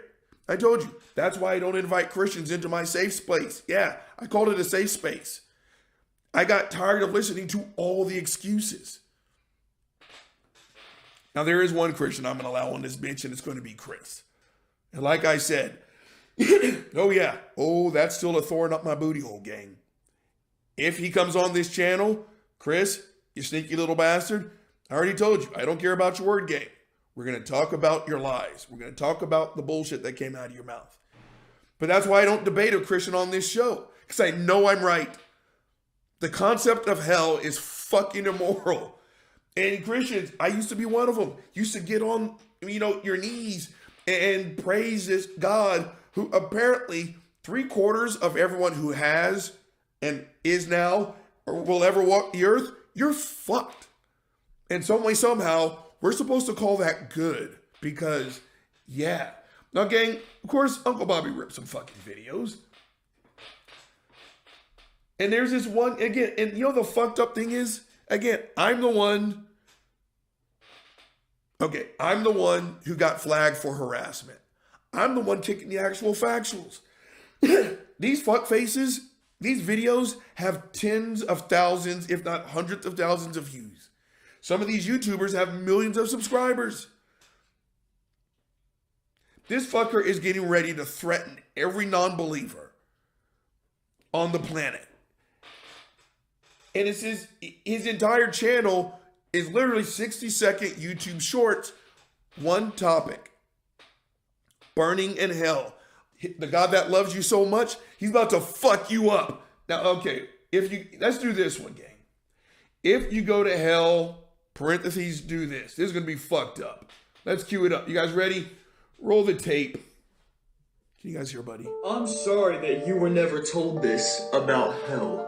If a person goes to hell, they have not one. And I mean not one way of escape from this torture. Oh my goodness, really? You can't see he's this blonde little fuck face. He's got this baby face, all kinds of innocent and shit. And the graphics behind him, of course, it's crying fire guy on and this TikTok. fiery pit and the whatnot. You know who this is? This is love. It's This is some asshole the on Christian TikTok. He's like of 18 or love. 19, and he just If makes you don't videos return crying into a the camera love about that how I'm his love giving for you, Jesus. I'm going to hurt you, and I'm going to hurt you worse than you've ever been hurt before. He has millions of because followers. I love you. Really? Roll this fucked up ass tape. Or not. Come on. I didn't know. It's not like y'all prison send me where some you more can of try this to stuff. escape, but you're there Put it for in all Discord. of eternity. And if you notice your heart is beating a little faster than normal, it's probably because you think you're gonna go to hell. If you don't want to go there, click the pin linked in comments and subscribe. What? Pause the tape, end the tape. You guys catch that? If your heart's beating faster, it's because you're afraid of going to hell. Make sure you hit the like, subscribe, you share it, you follow it, push me up the algorithm so I can get paid like a motherfucker. if you want to avoid hell, help me get paid. That ain't no different than a pastor. This is such an important Most topic pastors. to Christians and Seriously. Christianity that it takes this 20-year-old fuckknuckle to make a YouTube short. You mean your God just can't simply poke his head out of the fucking clouds and say, hey, here I am, who wants to join in? No. You have to like, you have to share, you have to comment, you subscribe. Don't be afraid to hit me up on Patreon. Don't be afraid to hit Uncle Bobby up on Patreon. Right? Hit my Venmo and the Blase and the Glavinoid. Make sure that I get 100,000 subs so I can get a gold plaque. Don't go to hell. Ask me how. I mean, give me a break. This is how important. Shut the fuck up. Now we got another one from this ass white. Again, if you go to hell, do this. Because, again, gang, this dude is young enough to be my son. Uncle Bobby needs some more water. This kid is young enough to be my son.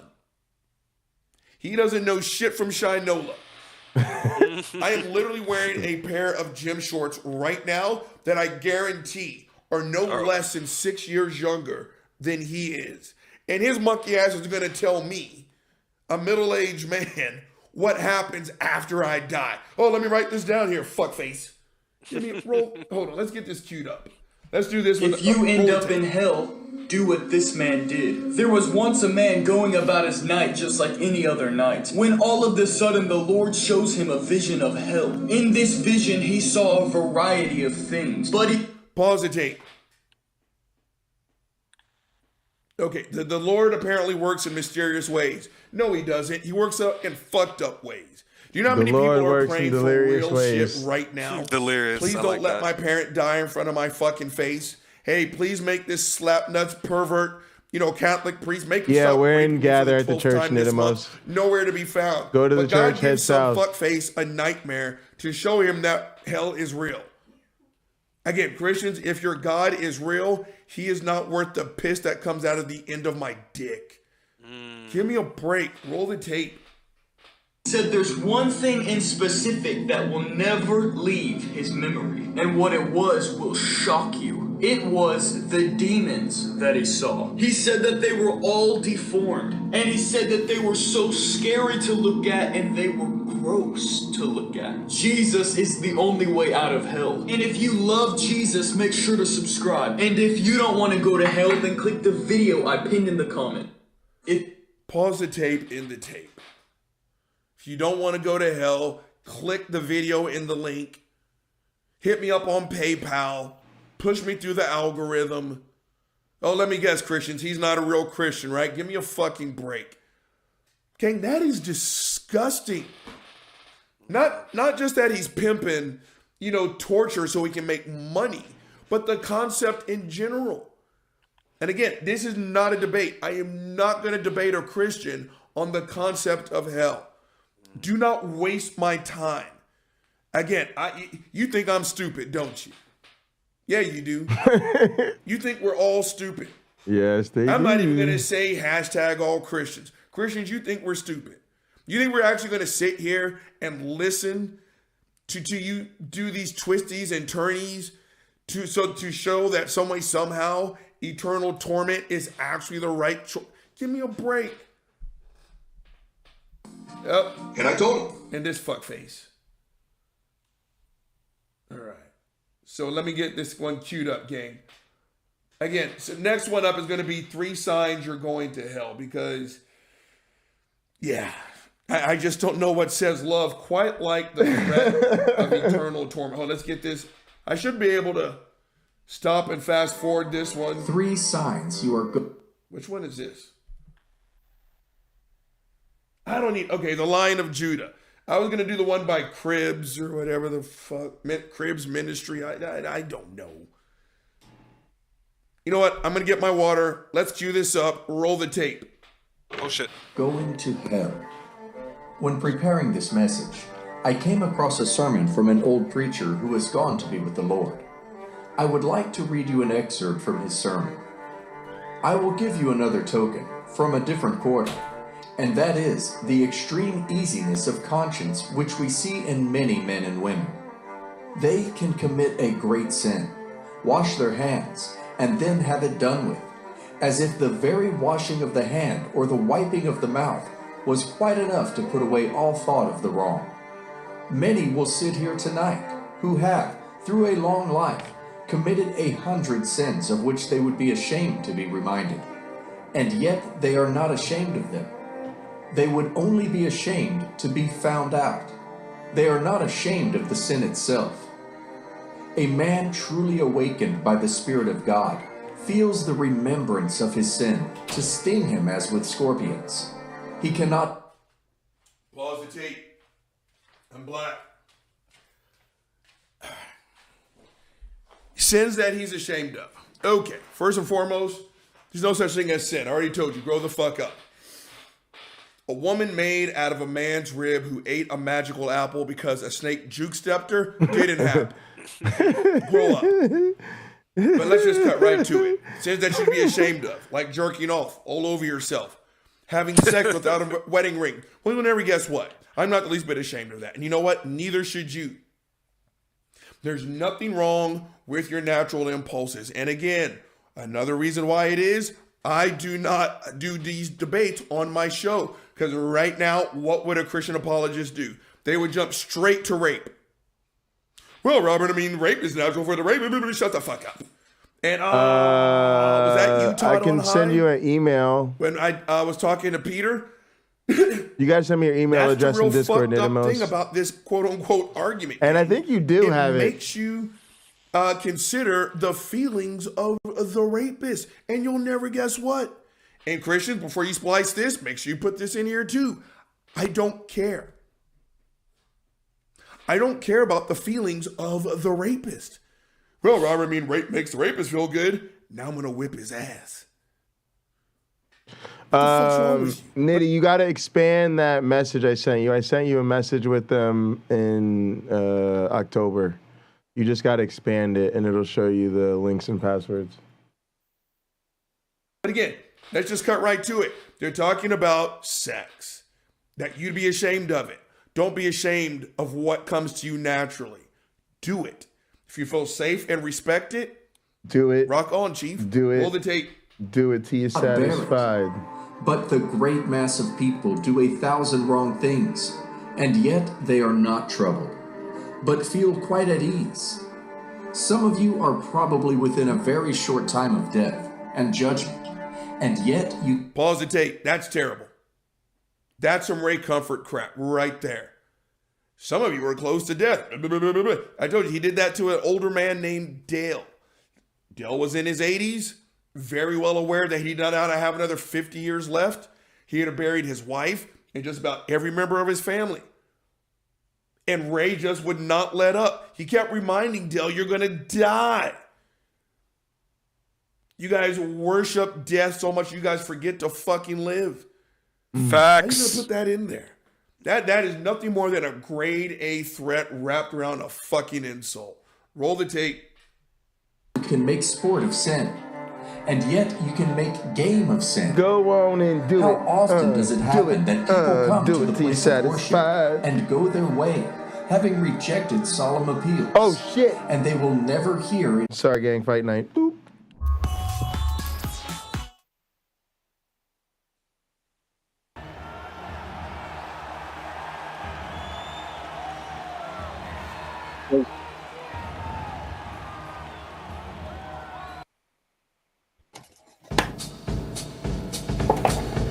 Oh, when the saints go marching in. That be hard. That bop. When the saints go marching in, I want to be in that number. When the saints go marching in. I'm taking the gloves off. Oh, when the sun. Or putting them on. Putting them on. Oh, when the sun refuses to shine, I still want to be in that number. When the sun refuses to shine. Oh, when the saints go marching in. Oh, when the saints go marching in. I'm going to sing it loud. All right, Uncle Bobby. Time to beat this man like he a motherfucking Christian apologist. The reach is the same. All right, here now the veteran voice of the Octagon, Bruce Buffer. You gotta let Uncle Bobby watch one of these fights, bro. This is the Oh yeah. We got you. We should have asked him, like, Bobby, what fighting styles would you want? what's your signature No, move? I know his fighting style, Kaji Kembo. Right, but what's his signature move? I want to know what he would do to what finish he do folks. to fuck people up. He said the stunner for WWE. When are you going to make all the opponents look like apologists? Oh, fuck that. But these guys, not in the UFC.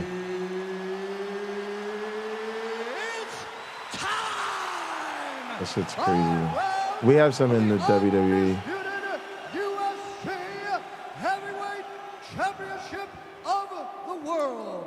But I've become aware of a lot more apologists. Holding a professional record of 71 wins, 26 losses, and 1 draw. He stands 6 feet 2 I can't stand look at Sal for that long. You don't think Pritchett as a featherweight would be hilarious? I do. I wouldn't put the time in. Just not even. Just I would never do it. Not in this game. And now, introducing the champion. Plus, like you don't.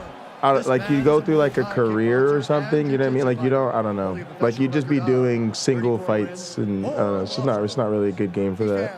6 feet 5 inches tall, weighing in at 255 pounds. I don't know. I think you might get a few views if you had like Airman beating the hell out of like Kona. Yeah, but we do it in the wrestling game, so I'm not gonna do it in more than one game. Yeah, it's too much work. If people made them and uploaded them, that'd be one thing, but you can't even do that in this game. So you can't share characters. No, you can in the wrestling game. Let's do this. Ready.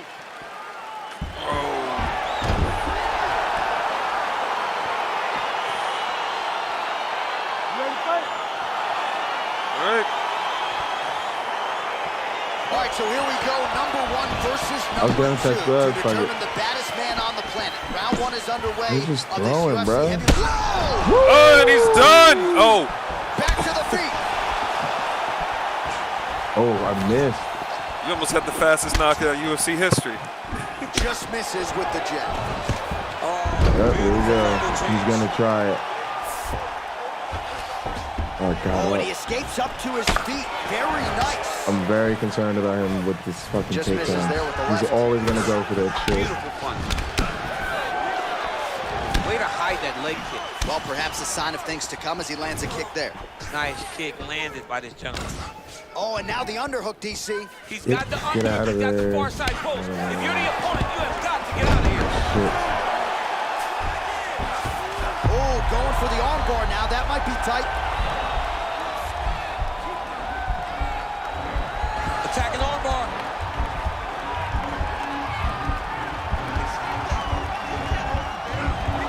You gotta recognize that when a guy starts to put his feet on your hips, you gotta move him off, and you gotta cover. You can't be off to an angle. Easy W. Right hand. And this might just be a matter of time. Break it. Break it. How about it? Gets the win by He kept trying to take me down, bro. I was trying to stand, and he's dangerous. He's a jiu-jitsu guy. I wasn't, so as soon as I got him on the ground, I knew it was a race to get to the submission, so I just went straight for it. I literally just grabbed the first submission I could pull. Let's take a look back at the replay as he gets it done by Because he's probably one of them submission dudes where if tonight. he gets you in his submission, like there's no getting out of it, right? Because it'll probably take up the whole meter or whatever the fuck. Guard. He's so skilled. He's so tricky, and he's so good at weaving a At web that point, it was that first gets you guy lost to in type it, of submission and he made him wins. pay for it tonight and got the submission victory. Good shit. So what a moment for the undisputed UFC heavyweight champion of the world, getting it done tonight and with Getting style it points done. as he submits his opponent to win the UFC title. Ladies and gentlemen, referee Herb Dean is going to stop to this contest at 2 minutes, 10 seconds of the very first round. Damn. Declaring the winner by tap out. That's a bad man. The bad man. And still.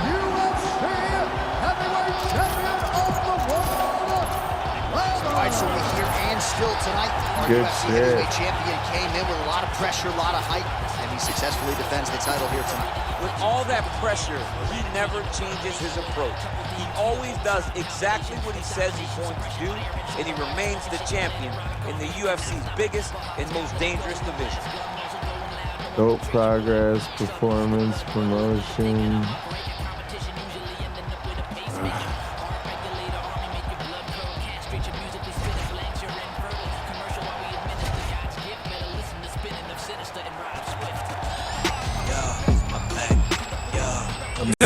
Shut that shit off. Oh my god.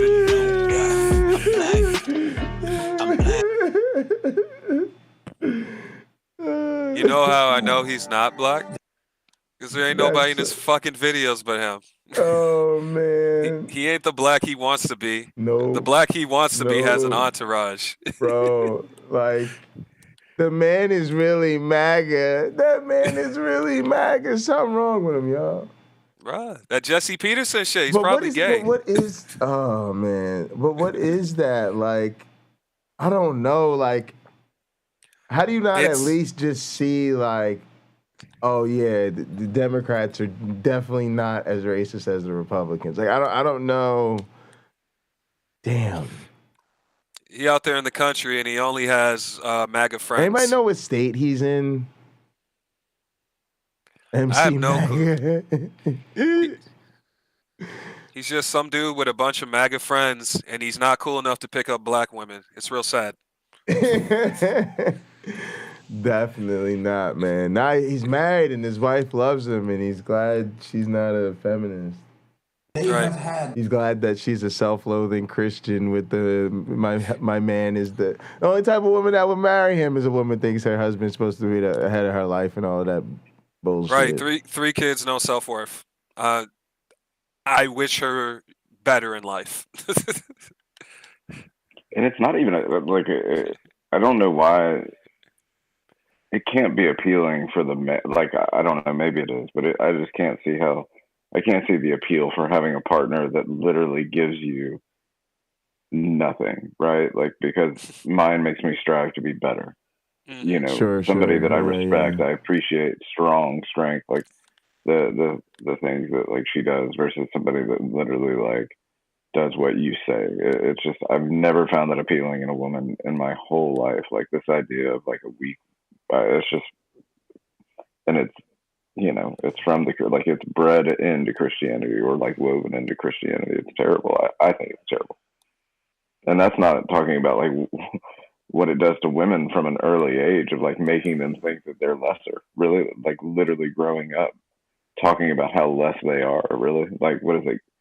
God, Jesus. No, I'm sorry. It's God, husband, children, then them. Yep. Is that Then correct? them. Man. Women, then livestock. I just did something an apologist would do. I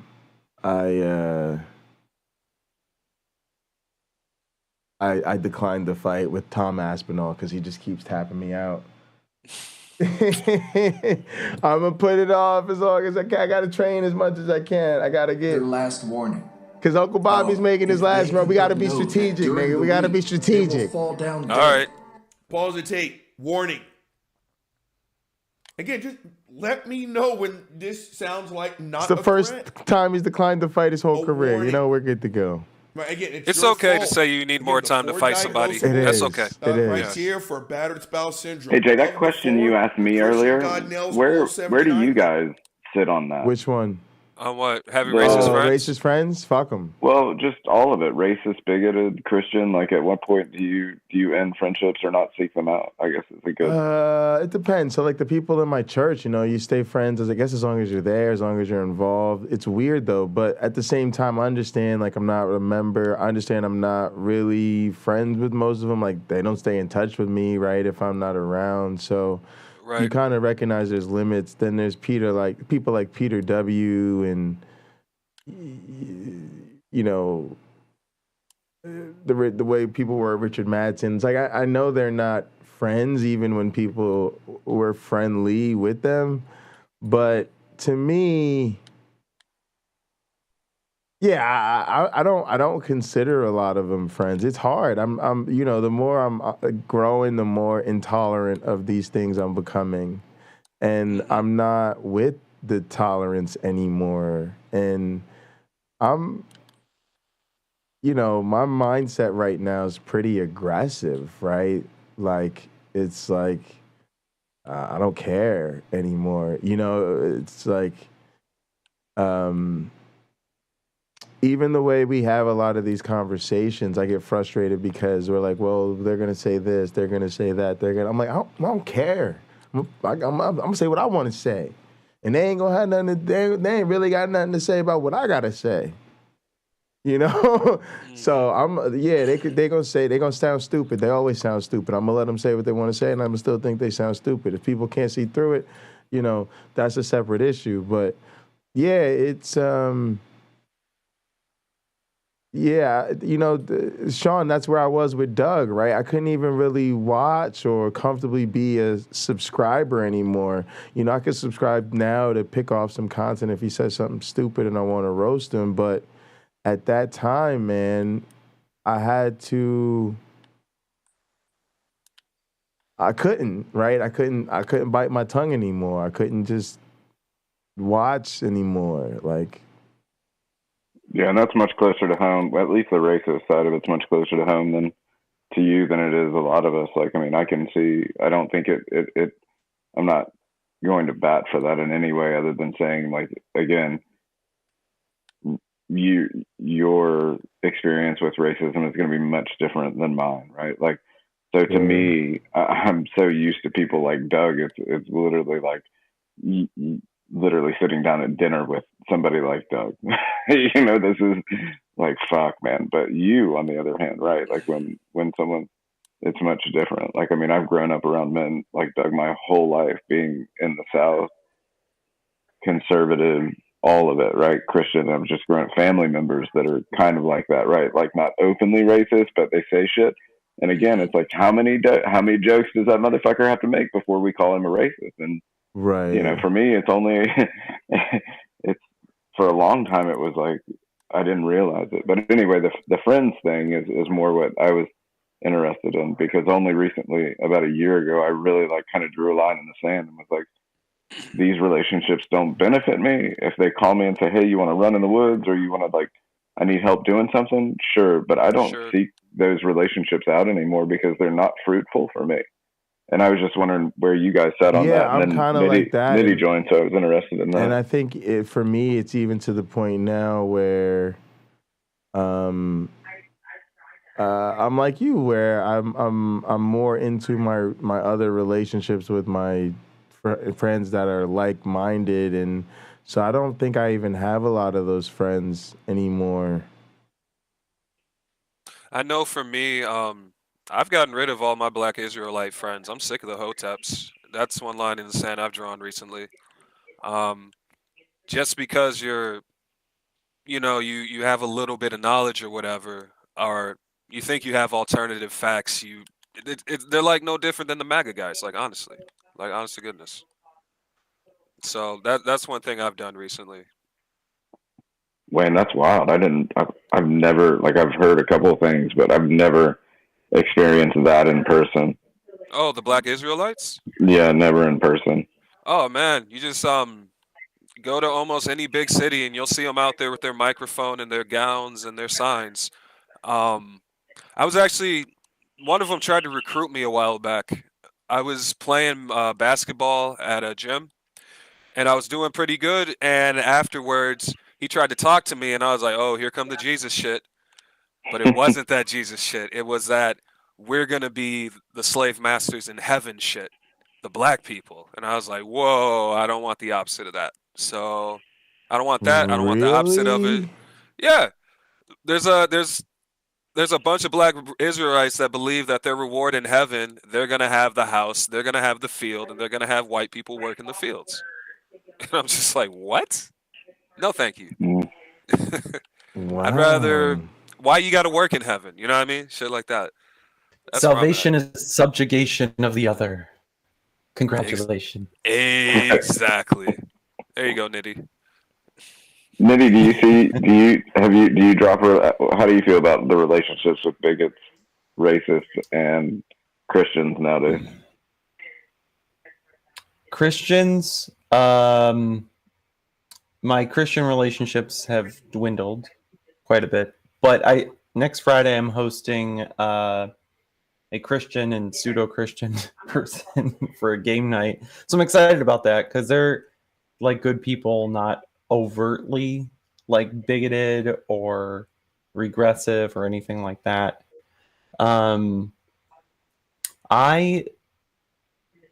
Because of my involvement in the like culty ass church, I really didn't have too many friends, surprisingly, that were very bigoted or like alternative facts, MAGA people type, or like just generally trying to deny the truths discovered in science, the sciences and things like that. And so I haven't had to draw that line very often, but I leaned, even in my Christian life, very progressive in the sense of I want to try to empathize with the LGBTQ community and figure out how we can bring these kinds of people to the fold so that they don't, operate in constant dissonance and frustration of just breathing.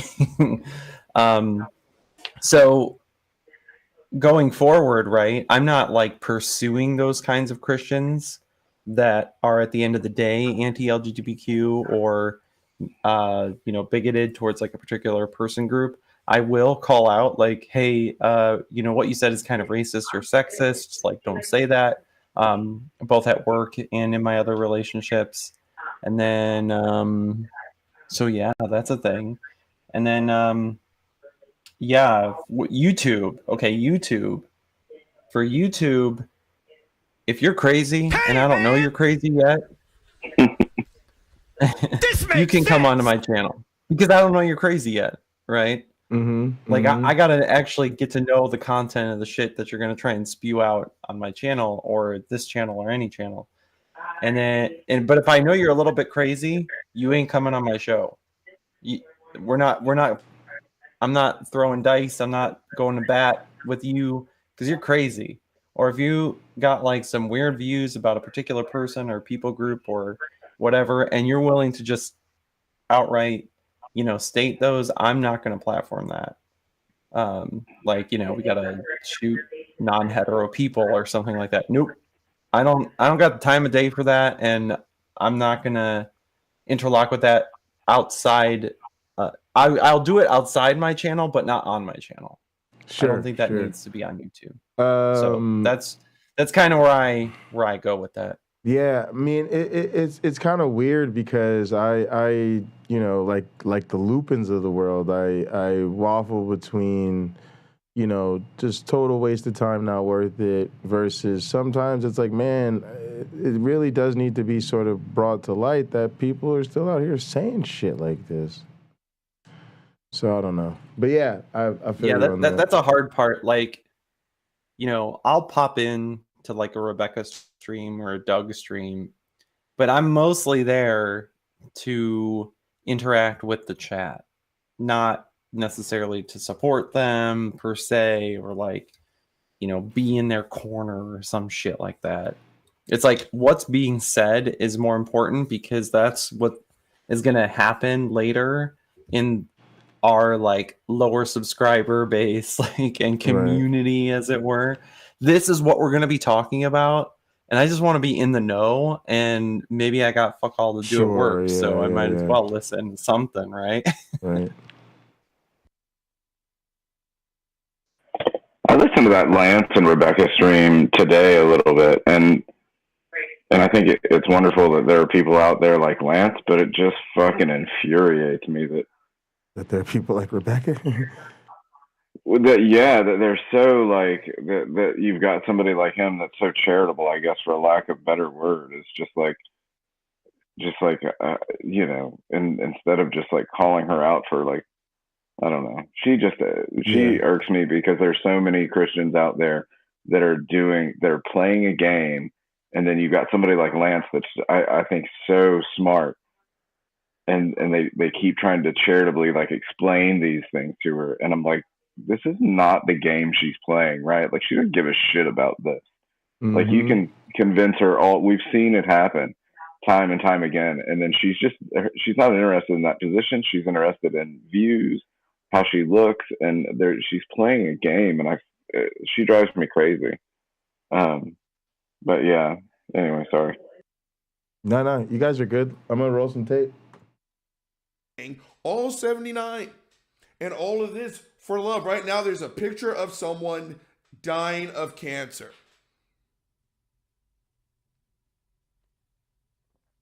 Instead of your God, who apparently can do all things, instead of just wiping cancer out so no one ever has to hear, I'm so sorry, it's stage 3, blankety, blankety, blankety, blank. No, instead he just makes hell. Because nothing says love more like, I'm going to fucking hurt you. Roll the tape. Or be laid aside by sickness, never to leave the bed again. Yet they trifle, on the brink of fate, on the very verge of everlasting woe. End of quote. The Bible tells us that there is a place called hell. The Bible tells us that there is a place called utter darkness. The Bible tells us that there is a place of weeping and gnashing of teeth. A place where the worms that eat them do not die, and the fire is not quenched. A place of eternal, everlasting separation from an eternal, everlasting God. A place where there is... Pause the tape. What's the difference? What is the difference? Again, I guess depending on which Christian you talk to, trillions and trillions and trillions and trillions of uncountable nonstop years. I mean, I hope there's like a Target, a Sam's, a Costco, something up in that bitch. Because the amount of Vaseline that you're going to have to fucking buy to continue to give this guy a double lubricated fucking hand job, holy shit balls. That sounds terrible. So you either have to sit here and stroke the cock of this intergalactic egomaniac forever, or this, or you'd be tortured. What's the difference? And I've had Christians tell me, oh, nothing sounds fine, or nothing sounds fine. Worshiping God for an eternity sounds fantastic. Motherfucker, I know Christians who dread going to church. You can't sit for an hour a fucking week, but you're going to do weighted jumping jacks with a smile on your face? Gang, I feel the same exact way. Literally, when I started to think about this critically, I would say the same thing about church. Like, these motherfuckers cannot stand to be in church longer than an hour. Stop. You're going to worship God forever. Stop. No. Anybody ever been about that real Pentecostal life? I'm talking about Sunday school starts at 9 a.m. Morning service starts at 10 a.m. It don't end till 1:30 if pastor's really feeling the spirit. I'm talking about afternoon service that starts at 3:30 to about 5:30. Evening service from 7 to 9. What? Fuck That's out a here. whole nother job. Y'all can't handle a day. Oh, yeah, that's what I'm talking about. You gotta be, boy, about that cult life. You don't know. I'll be hanging out with white people. They be in church for like an hour or so, asking me to play like, 5 songs. So they'd be like, Easy Street, because they don't know about that life. No, that you have to go to a church service really that don't. never ends. Roll the tape. YouTube punk, you got a pocket change gambling There is addiction. no love of God, a place where there is none of the goodness of God. The Bible tells us there is a place of eternal, everlasting suffering. Hate this bitch yet. Sermons about hell are rarely preached. We hear sermons about 10 steps to your breakthrough, 5 steps to finding your husband, 3 kingdom principles to become rich, 5 steps to become a millionaire. Jesus did not go through the Pause the tape, but apparently 5 steps we to don't become hear a millionaire? enough That's not about very a loving Christian. God hurting people. Of course. Again, there's nothing loving about the Christian proposition, gang. Nothing. I could do the exact same thing. I am physically capable of doing the exact same thing. It may not last forever, but I can make it feel as such. And if I acted like this, I would go to jail. People would be giving me 10% of their income and having to make Uncle Bobby apologetics to make excuses. If you don't do what I say, you are going to pay for that. Tell me. The Christian proposition, say it with me, I've said it before. It is always one pronoun away from being unlawful. This is not love. It just isn't. Roll the tape. Agony of the cross, and die the deaths of all deaths, for you to drive a Lamborghini. He did that so you may have eternal life. So let's put aside all of these material sermons, and let's talk about what matters. Heaven and hell. I promise you, 100 years from now, you won't care about how much money you have in your bank account. For some of you, 20 minutes from this very moment, you won't care about how much money you have in your bank account. The Bible is clear. We are all moving towards an appointment that we cannot avoid. An appointment with God. Hebrews 9:27. And as Uncle Bobby 101, go fuck yourself. Wait till your father gets home. I will meet you under the flagpole at 3 p.m. We all have an appointment with God. Why? He's wrathful. Contact time. Again, please tell me how this is love. I'm waiting, Christians. No, I'm not. This is hate. Roll the tape. it is appointed unto men once to die, but after this, the judgment. Hell is an eternal reality that can be avoided. 2 Corinthians 13:5 and 6. Examine yourselves to see whether you are in the faith. Test yourselves. Do you not realize that Jesus Christ is in you? Unless, of course, you fail the test. And I trust that you will discover that we have not failed the test. If we can come from the habit of self-examination, we will discover whether or not we are in the faith. There are observable signs, according to the Bible, that someone is going to hell, and we shall consider 3 of them. Sign number 1, ignoring Jesus as the only way to heaven. John 10:9. I am the door. By me, if any man... Now, that would, that right there is one of them examples of some shit Rebecca gets all strung up on, right? Because he's very clear. He's like, don't get this twisted. People gonna really end up in hell because they forget this one thing. Jesus is the only way to not go to hell. And then them universalists be like, well, I kind of think if... Bullshit. Enter in, he shall be saved. I watched a Universalist sermon today. Oh, yeah, really? Yeah, we have a I don't know if it's huge, but we have a church up here in the Twin Cities, the Universal. I can't say it, but the UU Church. Oh yeah, United Universalist or whatever the fuck, some shit like that. All right, go ahead. I actually really like the sermons that they put on because they don't always have Christian speakers, and they don't always have Christians.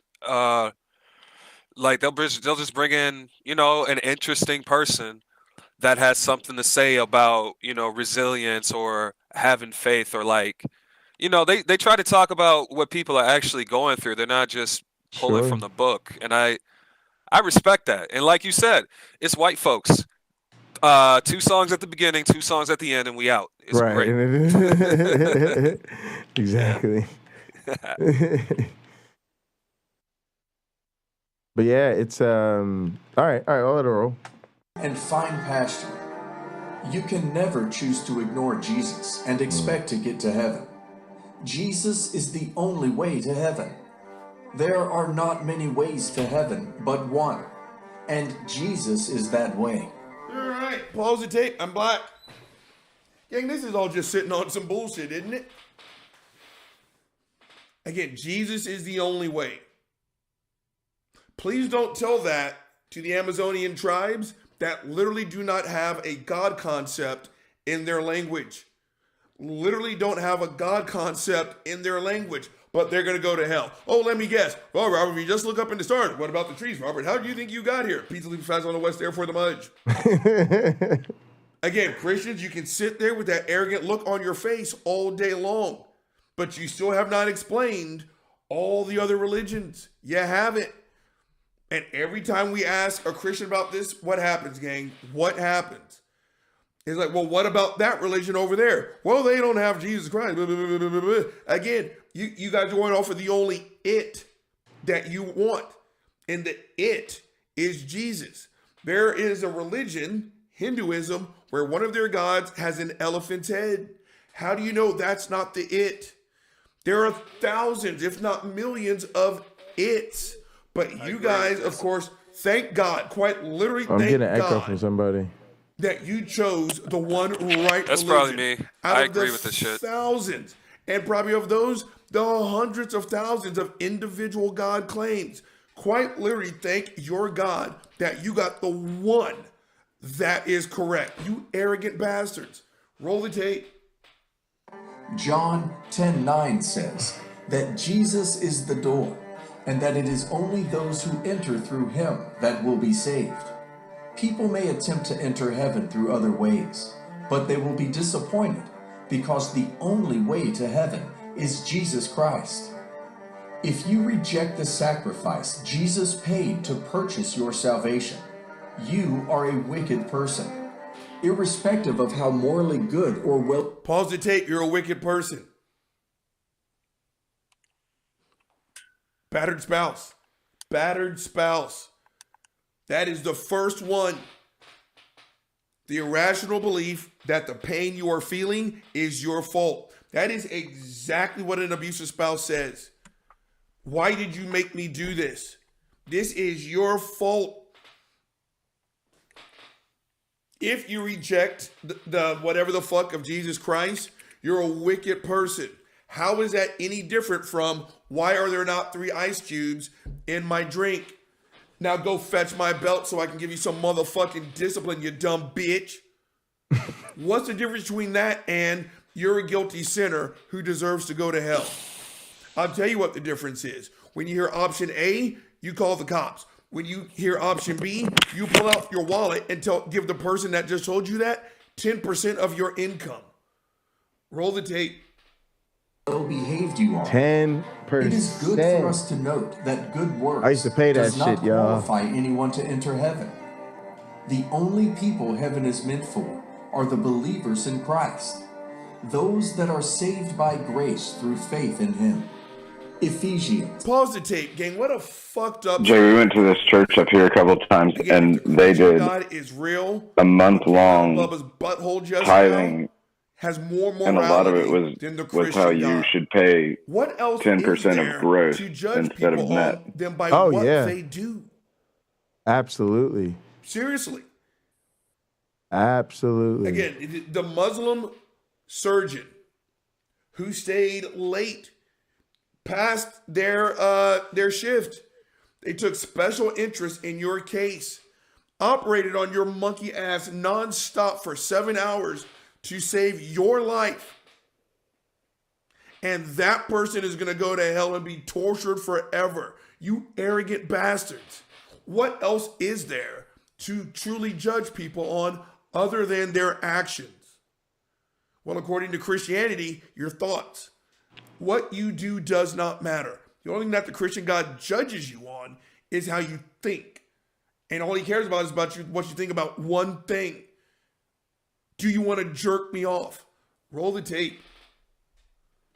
2:8-9 says, "For by the grace are ye saved through faith, and that not of yourselves.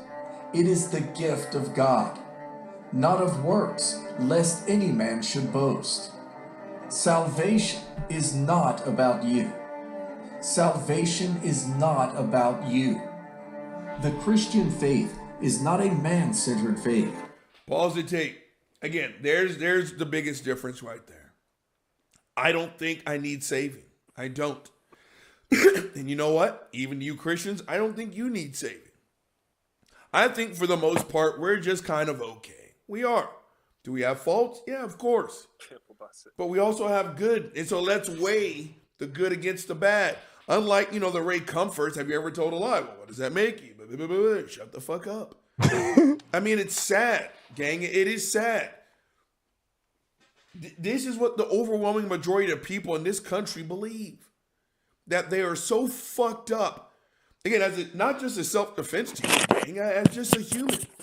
It's hard for me to sit here, and especially the people that I know, that I care about. It's like, oh, I deserve all kinds of fucked up shit. I'm the worst person. It's like, no, you're not. No, you are not. You are a good person. I see how you take care of your kids. I know what you do for a living. You do good. You're good. I'm all kinds of fucked up, Robin. I do. All is filthy rags. So fucked up that a dad had to murder his son in the most horrific way imaginable.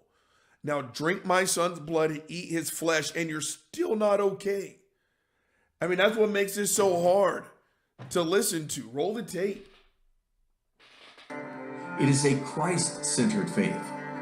Our salvation is based completely and utterly on what Jesus did on the cross. You cannot add to your salvation. Not one of us is going to heaven because of our morality. But those who go to heaven are going because they have accepted the gift of salvation. Listen. Pause the tape. Again, that's not a gift. And that's not kindness. Again, if the person threatening to whip your ass is also giving you a way out of that ass whooping, that's not grace. It's not. That's just a threat. That is literally just a fucking threat. You don't have to get that ass whipped. But how many ice cubes did I say? Again, if the person threatening you is also giving you a way out of that threat, you're not being shown love, gang. You're still being threatened. You are still being fucking threatened. Now, if I'm too lazy to get up, right, and someone's here, I'm like, would you please? My leg hurts. Could you give me a refill, please? And when they fuck up, put like 9, pounds of fucking tonic with like a splash of Hendrix or some shit, I'm going to say thank you. You saved me from having to get up and use my bad leg. I'm going to tease them like, you've never poured a gin and tonic before, have you? Jesus H. Christ. But I'm going to say thank you. What I'm not going to do is get up and beat the dog shit out of that person, then blame them for the pain that I just whipped on them. This isn't love, gang. Under no working definition can you call this love. Roll the tape. Morality is not enough to take anyone to heaven. No matter how gentle a person is, he or she is hellbound if he or she seeks another way to enter heaven other than through Jesus Christ. Pause the tape. That right there. That's the problem. That was the problem with me and Chris. If I were ever talk to Caldwell fuckface, we're not having the same discussion. No. I'm not looking for salvation. Going to heaven. Because I don't believe in one. It's like when Chris said there are only 2 religions, God or absurdity. I'm not a religious man, Chris. We're not having the same conversation. That's the big problem. That right there. People are looking for other ways to go to heaven. Fuck nuts. If we're not looking to go to your heaven, it's probably because we don't believe in it. Be it you either believe in something else, another heaven, or you're like me, and I think there's no fucking heaven. It's just you die. We're not having the same conversation. Roll the tape. In John 14:6, Jesus said that he is the way, the truth, and the life, and that no one can come to the Father except through him. Like God sent the angel of Cornelius, he is sending this message to us. Seeking another way to heaven is a great sign. Pause the tape, and he's sending that message through Christian apologetics. Keep in mind, I listened to the R and Raw debate against Psy. I thought about my discussion with not just Chris, but every other apologist I've ever spoken to. Keep in mind, gang, at the end of these word games and endless insults, we're supposed to believe in their God. I'm not convinced. I spent 90 minutes on the horn with someone who just had a conversation with that can. I was never allowed to answer any questions. None of it. If you're talking like a fuckface Greg Kokel. What do you mean by that? I'm just gathering information. And you know one thing I think about? When I think about the likes of a Greg Kokel, when he says some bullshit, like we're just gathering information, you know what he never once tells you to do? What to do when you get enough information. It's just this nonstop drivel of how do you know that? And that's supposed to convince me. I'm supposed to hear a grown-ass man like fuckface Frank Turk ask for a definition of every word in your goddamn sentence. Well, I'm a good person, fuckface Frank Turk. Am I going to go to heaven? What do you mean by good? Well, I'm a decent person. What do you mean by decent? When is that supposed to, oh, I'm a Christian now? It's so important to the Christian God that we go to heaven that he sends intellectually lazy fuckfaces to convince us that this message is real or whatever the fuck the terminology is. Roll the tape. Sign you are going to the wrong place. Sign number 2. A life that is exactly the same as before you were saved. Matthew 7:21 through to 23.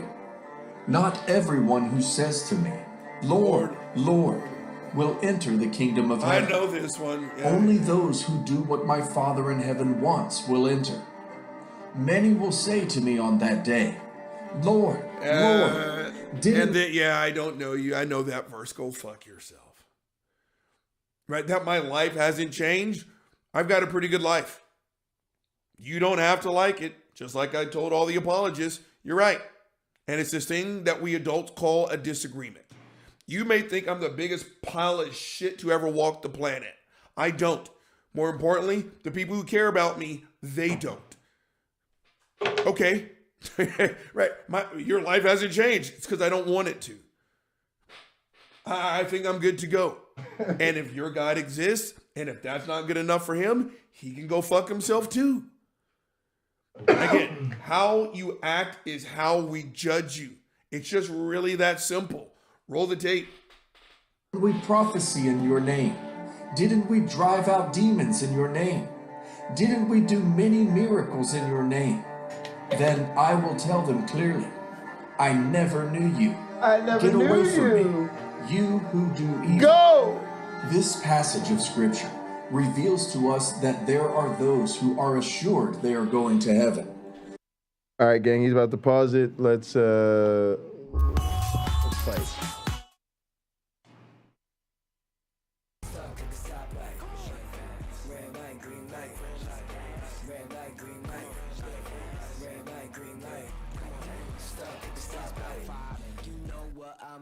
For shot my 3, who's keeping score? Too late to wait anymore. 1 mile till we make it home. No boy, I'm black. I'm black. I'm black. And just in case you didn't know, yeah. Why you keep doing that shit to me, bro? I'm black. Just in case you didn't know, bro. I'm black. And just in case you didn't, bro. It's just, and just in case you did, nigga. How would we not know?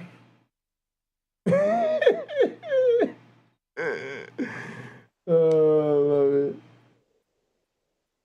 Next, a matchup for the UFC heavyweight division title.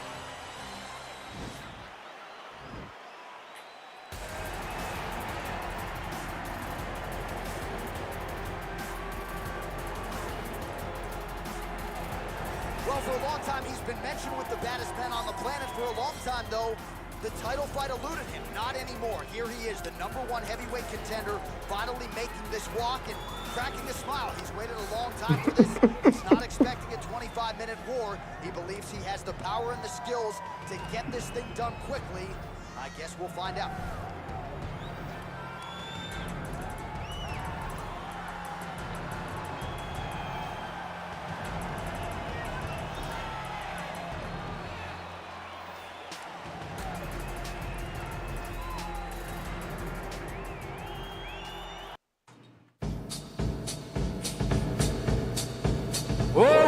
saints go marching in, oh, when the saints go marching in, I want to be in that number. When the saints go marching in, oh, when the sun refuses to shine, oh, when the sun refuses to shine, I still want to be in that number. When the sun refuses to shine, oh, when the saints go marching in, oh, when the saints go marching in, I'm going to sing. Similar height and the same reach. Now for the official introductions, here's Bruce Buffer. Ladies and gentlemen, this is the main event of the evening. And when the action begins, our referee in charge of the Octagon, Yves Loving. And now, this is the moment UFC fans around the world have been waiting for. Live from the sold-out Madison Square Garden Arena in New York City, it's time! 5 rounds for the undisputed UFC Heavyweight Championship of the world. Introducing first, fighting out of the blue corner. This man is a mixed martial artist, holding a professional record of 44 wins, 16 losses. He stands. All right, I'll catch y'all later. Congrats on the 30 grand, Jay. Oh, thanks, Sean. We'll see you later, bro. Yeah, man. See you, Wayne. Presenting the challenger, Alexander Drago-Volta. And now, introducing the champion, fighting out of the red corner. This man is a Muay Thai kickboxer and jiu-jitsu fighter, holding a professional record of 35 wins, 4 losses. He stands 6 feet 5 inches tall, weighing in at 255 pounds. Fighting out of Austin, Texas, presenting the reigning, I'm black, y'all. defending, 30,000 views. UFC heavyweight champion of the world, Robert.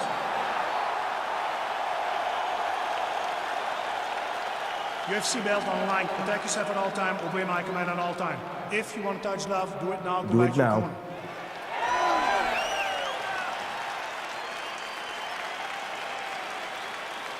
You ready?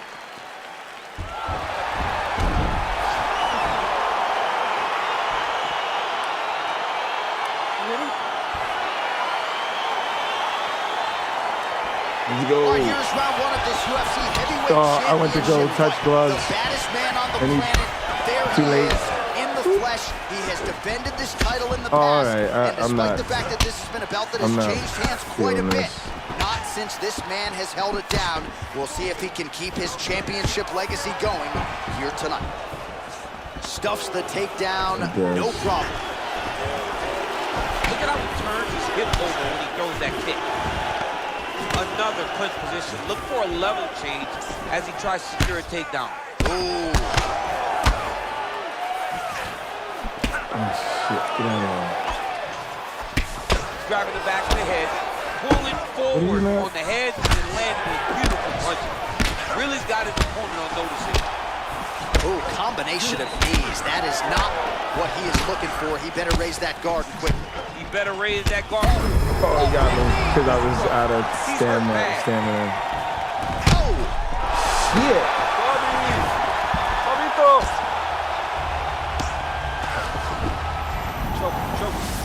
Now look at him jumping in to try to get the finish. All right, half guard now. Not a fighter you want in half guard against you. For the bottom fighter, what does he need to do? Oh, I'm pressing the wrong damn button. Here we go. He's got to be fighting for underhooks. One of the most key things you can do as a bottom fighter stuck in half guards is try to frame. You frame and push your opponent away from you. By pushing him away from you, he will... Remaining active here in his pursuit of the submission. Another attempt here. Oh, nice.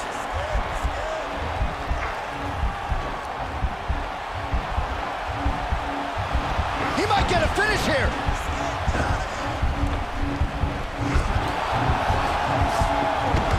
And this might just be a matter of time. Brilliant submission defense there. Oh, he got out at the last second. All right, he's got side control here, DC. You know, he's got a lot of different submissions in his arsenal once this fight gets to the ground. Well, he's got his back now. Volkov's back in full mount.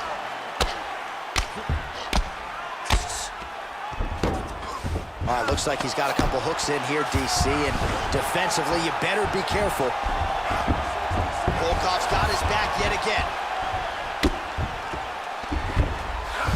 Oh, he gives up his back here, DC. That's something that you almost never would do. No, you got to try not to give up your back, especially on a guy that's this good with the top control from the back position. No one just has that many rear naked choke victories without a great understanding of the position. He has to understand this, and he believes that he's the best back taker in the entire world, and he has an opportunity right now to show them. Nice kick. 5 minutes in the books. All right, so a big knockdown for him, courtesy of that punch in that round. I didn't do good with my stamina. I don't want to manage the stamina. You ready? You ready? He's throwing every part of himself into these big leg kicks. Oh, and there's another leg kick for good measure. So doing a really good job with that weapon here tonight. And if you're trying to slow your opponent down, mission accomplished so far. When you can land that many leg kicks, you start to affect the movement. You start to affect the hands. Everything changes when you're blasting someone over and over and over with leg kicks. And you're starting to see the damage, not only in the legs, but in the facial expression of his opponent. All right, he closes the distance, gets the single collar tie, Get out of there. wearing it on that right eye. Oof. Nice body. Shit. Oh, well done to block that powerful kick to the body. Landed a big kick there. Damn it. Oh, shit. Oh! Throw them. All right, so another swing and a miss, and I'd imagine if your gas tank is this low, you got to find times to try to preserve that energy and get yourself back to a place where you can actually dole out some damage. Yeah, you got to get out to space, find places to rest and recover. Get against the octagon, go to the clinch, find ways to just recover so that way. As effective as straight punches we've seen all night. Huge straight punch lands, and he's got it hurt very bad.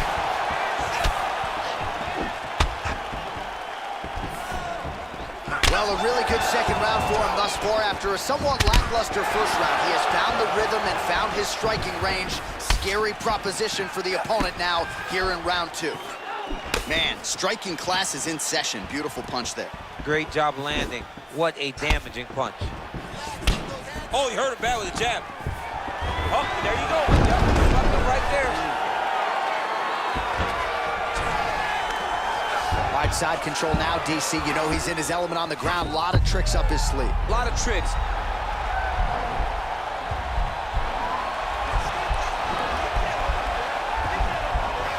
Oh, wow. Oh!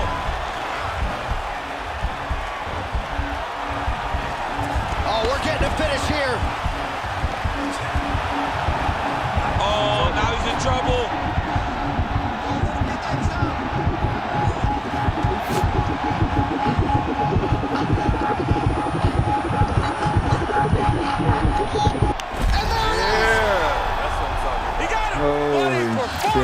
Yeah, you've got to admire the focus and the commitment to getting the finish. You could tell he was in hot pursuit of that submission much earlier in the round, but he didn't want to rush it, so he sets it up beautifully, lets it materialize almost organically, and ultimately gets the desired result. That was a fucking let's take a look back at the replay as man. he gets it done by submission tonight, champ. He does a great job of staying patient. He doesn't rush or panic. You are never safe when you're fighting this guy. You're in a lot of trouble. You're in a lot of trouble the entire time when you're this good in the submissions. Damn. Damn, that felt good. All right, so there is the consensus baddest man on the planet, the undisputed UFC heavyweight champion, your winner tonight by way of submission. He leaned on the grappling. That was the path of least resistance, and that is the man they are all chasing for UFC heavyweight gold. Ladies and gentlemen, referee Yves Levine has called a stop to this contest at 4 minutes, 23 seconds of round number 2, declaring the winner by tap out, and still the undisputed UFC heavyweight champion of the world, and still the baddest man on the planet, and now with another highlight for the real, the heavyweight champion. Oh, he failed his contract bonus. I forget what it was. Oh, first round stoppages. Yeah, I didn't stop him the first round. Damn, his longevity went down 100%. Is he done? Is that his last fight?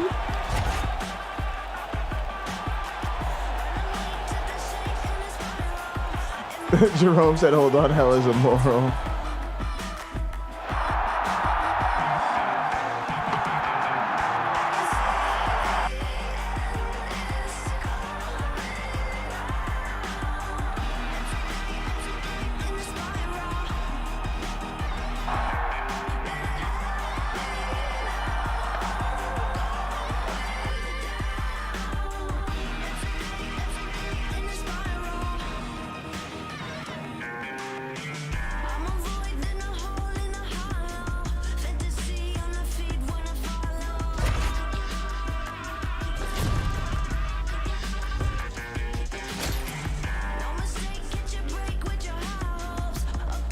All right. What happens now?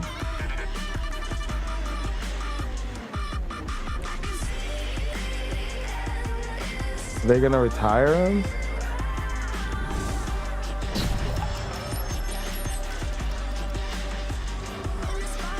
Last fight. Yeah, you're a warrior. You've dished out some pain, but you've taken a lot of it over the course of your career. Every time you've bled, bruised, and injured yourself, it takes a toll. You're no spring chicken, and we can see it out there in the gym in the octagon. It's time to call it quits, but maybe just after one more fight, make it one to remember. Continue. All right. All right.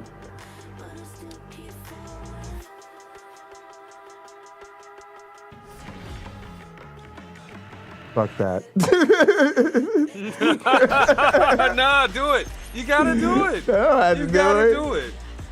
Fuck Tom Aspinall. I beat him once. This my man right here. Let's go out banging. Wayne, I ain't trying to go out getting tapped out by Tom Aspinall. But that's what everybody's gonna be talking about. No, people don't know. They don't know what the People are gonna be like, no, they're not he gonna lost know. 4 times and Tom beat him twice. He needs to have another match with Tom. Hey. Tom, this a business, Tom. It's a business decision.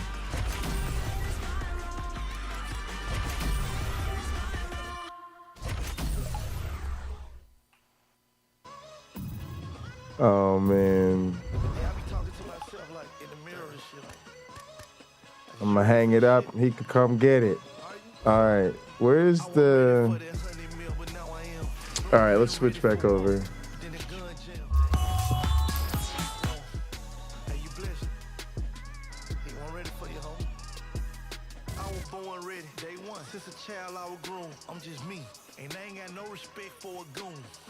Pause the tape. What you guys can't see, the visual right now is of a young lady. If she's 24, I will drop and give you 50 push-ups right now. Her hair looks completely disheveled. She looks like she's fighting back tears. She looks like she just saw something horrible. There are little flickers of flames behind her, and the backdrop is completely black. I've seen that look before at work. This is nothing more than a scare tactic. Aren't you afraid now? Okay, you know what this is? It just hit. I remember 2 people. The first one, I just took it. The second one, I laid into this person. When my mother was dying, she hadn't passed away yet, dying. I had 2 people straight up. One was, are you ready to be a Christian now? And the other person was like, are you ready to start? No, the first one was, do you want to try prayer? And I said, I don't pray. I'm an atheist. That person told me, then you aren't ready to try everything. I told that person to go fuck themselves. Then the other person was, are you ready to become a Christian? I mean, give me a break. I mean, I don't know where I was going with that, but that's what this looks like. Right? It's to scare the dog shit out of you so you'll quote unquote make the right choice. This woman looks scared as shit. I mean, just roll the tape. But when in actuality, they have no reason to be assured. Their assurance is false. They are doing nothing except deceiving themselves. Hey, I got a piece out for They genuinely believe they are born again. Pause the tape, gang. The video just showed a string of women that look just like, I bullshit you not. I bullshit you not. You guys look it up. Lion of Judah. 3 signs you're going to hell, with parentheses. This may surprise you. You think I'm bullshitting? Look that shit up. It's around the 8-minute mark. They just showed 4 ladies. The 4th one, she was crying. I see those exact same facial expressions when I'm talking to someone whose husband or boyfriend is beating the dog shit out of them. Now it's got some dude looking out the window with this look of despair. Keep in mind, all of this is supposed to get us to the conclusion that a God is real and that we want to go to heaven and be with him.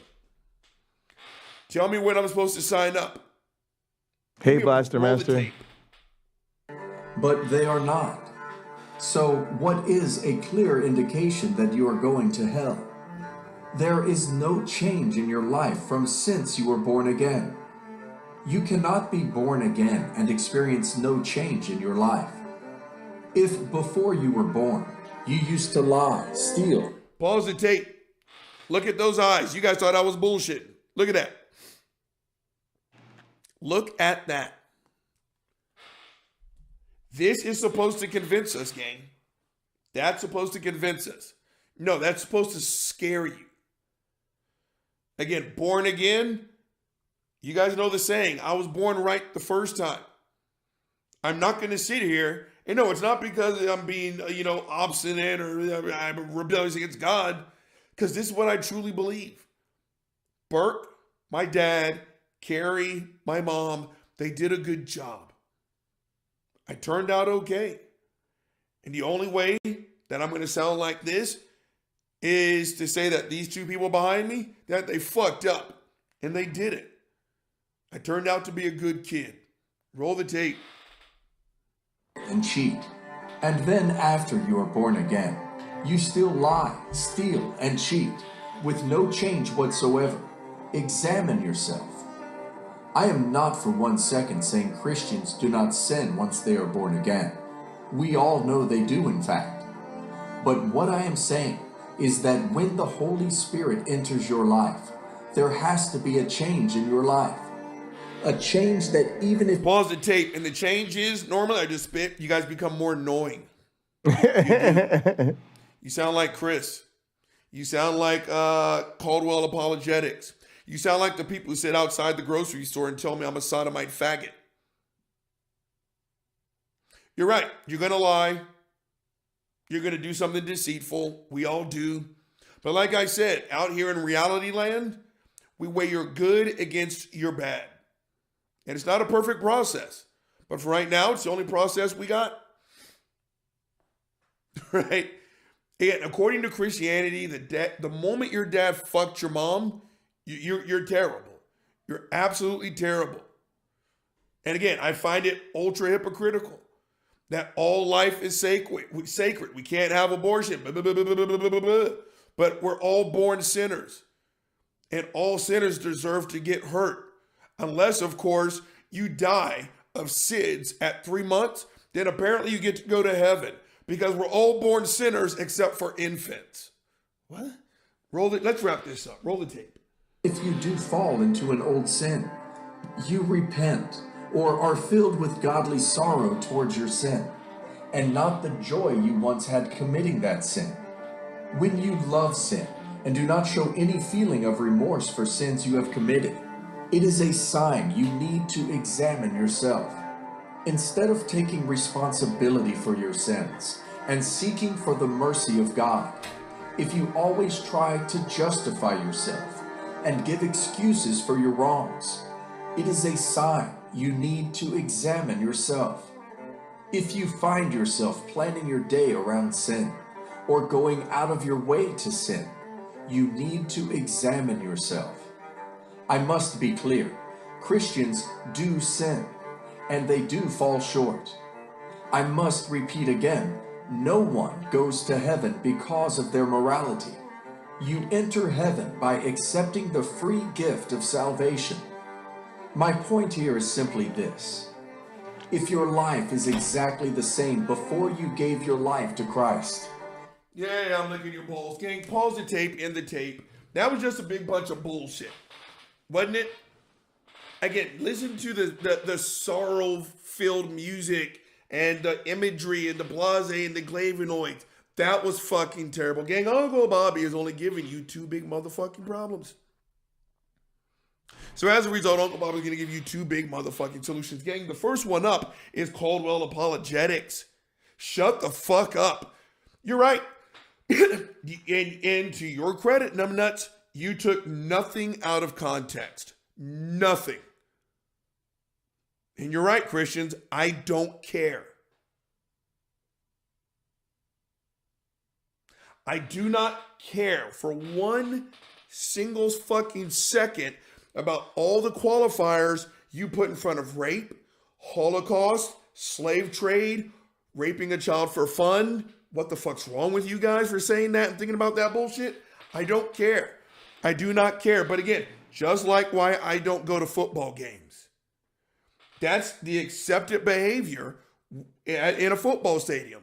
You stand, you get drunk, you talk shit, you coach from the sidelines, or from the stands, even though you've never played.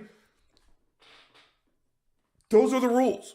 When you walk into the big house in Michigan, when you walk into Death Valley in Baton Rouge, when you walk into Kyle Field at Texas A&M, when you walk into Memorial Stadium at fucking Nebraska or the University of Texas, those are the rules. People stand, they get drunk, and they make comments. I know that. That's why I stay my black ass at home. I will never invite them to my house and vice versa because I don't belong there. I don't belong in philosophical discussions because I don't care. I don't care about the label you put in front of a harmful act. All I care about is the harmful act. And you can sit here and you can jerk off and you're like, oh, well, he's doing it because it's objectively wrong. And he said, that's it, objectively. Okay, fine. Fine. It's important to you to call something objectively wrong. It's important to me to help the person that was wronged. I will not go into their house. And I will not invite them into mine. Because we just have different fucking priorities, gang. We just have different priorities. Gang, the next one up, and lastly but not leastly, is the topic of hell. Shut the fuck up. No. No. There is absolutely, positively no way that you can spin the topic of hell and make it moral. That video was, no one smiled in that video. Everyone was getting hurt. Everyone was frightened. Everyone looked like they had no hope. And hey, Ethan Green. Apparently we're going to get eaten up by worms and all this other bullshit. All from a God who loves us. Now, fuck the 3 ways you don't go to hell and the blase and glavinoids. It's a threat. It is a threat that is wrapped around an insult. I don't believe in hell. Christians, I don't. The insult that comes with it. The mindset that comes with it. It turns us into this us versus them. It does. Right, again, would you vote for? I remember I didn't even know this poll actually existed. I asked that poll at work. I was an atheist. I just hadn't told anybody yet. If you're the person that you vote for president, or that the candidate, of the top 25 things that are important to you, socially, economically, morally, all that stuff, of those 25, they have all 73. Everything about them is perfect on paper. But 2 weeks before the presidential election, you find out they're an atheist. Would you vote for that person? With the exception of one. I still remember it was Sarah. Everyone else said, fuck no. Wow. It's the mindset that comes with how they feel about people who don't share the same mindset. It's the insult that comes with, I hope nothing but bad shit for your kid every day for 4 years. Now, Christians, you can sit here and say that was a stupid example. That you wouldn't let it bother you. Yes, you would. Yes, you would. You know how I know I'm right? You guys should see how much you fucking bellyache when you're told you have to follow the rules. Oh, that's a county courthouse, paid for by public dollars? Yeah, the 10 Commandments, they got to come down. Why are you persecuting me? You would be bothered if you lived in a world to where one of the foundational pillars is that you were truly persecuted. You wouldn't make it. You guys have to follow the rules now, and you're belly aching like a kid that just got their favorite toy taken away from them. The insult that comes with you telling me I'm going to burn in hell, it's the attitude that follows. And after that attitude, it's the actions, and that's all that matters to me. There's absolutely no way you could spin this abusive talk, not to me, motherfucker, you just can't do it. This is abusive language. If I hurt you, it is your fault. It is. And bitch, I am everywhere. I am everywhere. Where would you go if not right here? Huh? Who's going to want your monkey ass? Oh, what's that? What? Okay, fine. Uncle Bobby's teaching you self-defense. You don't think I can't get to your faggot son? Huh? What about your slut of a daughter? Fine. You know your karate now. Can't get to you, but I can get to someone that you love. Which part of that is not the God proposition? You were born a sinner. God is omnipresent. You're a sinner. The pain that you feel, your fault. God's omnipresent.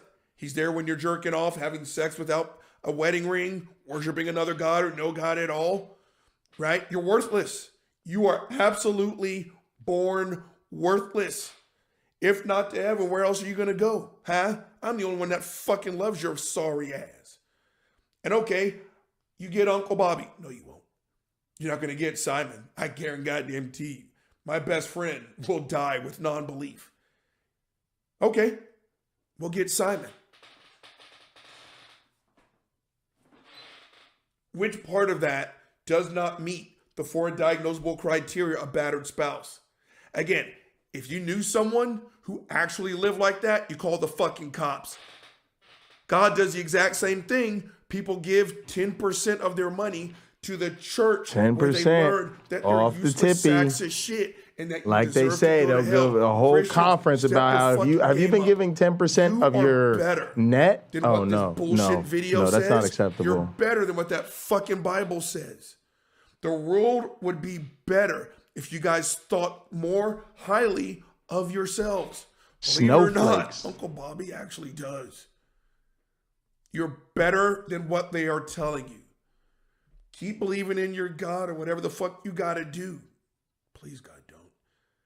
But stop thinking that you're a worthless sack of shit. Because when you think that you're a worthless sack of shit, that means you think I am a worthless sack of shit. And this cycle of hate just keeps on rolling. Gang, the big guy's held you long enough. He's signing the fuck off. Gin and Truth, let's go.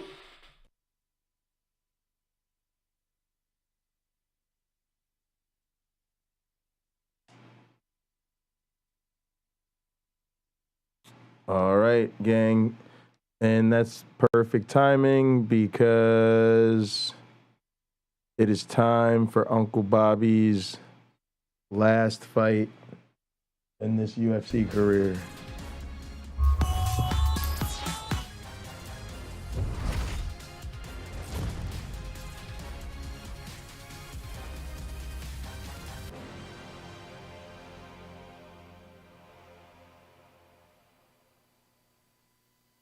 Running, rushing, blood spilling, tears are pouring. It seems the well is never filled. Mentally exhausted, overworking, take another pill, or to keep the owner of the corporation stacking billions. These corporations manipulating our daily lives, got us exasperated, working through all our days and nights. Sacrifice your leisure time to end up at a 9 to 5 and work you till you are the seats without a single moment for peace. Never still, it just keeps rolling down the hill. Nobody tries to stop it. They'll get a copy, get you killed. You'll be a trending topic, a cog up in the wheel, a sacrifice to the cult of death being built. Okay, kid. One last time into the breach. It's been a long road. The miles are showing. On both of us. Hey, nothing wrong with that. Oh, this is Happens cool. to the very best of them. It's been a privilege working with you all this time. I mean that. And it will also be a privilege coaching you to one last victory inside the octagon. Come on. There we go. All right. Get your head on straight. Soak it in. You ready? Ready. Let's give him one more show. Let's give him hell, Bobby.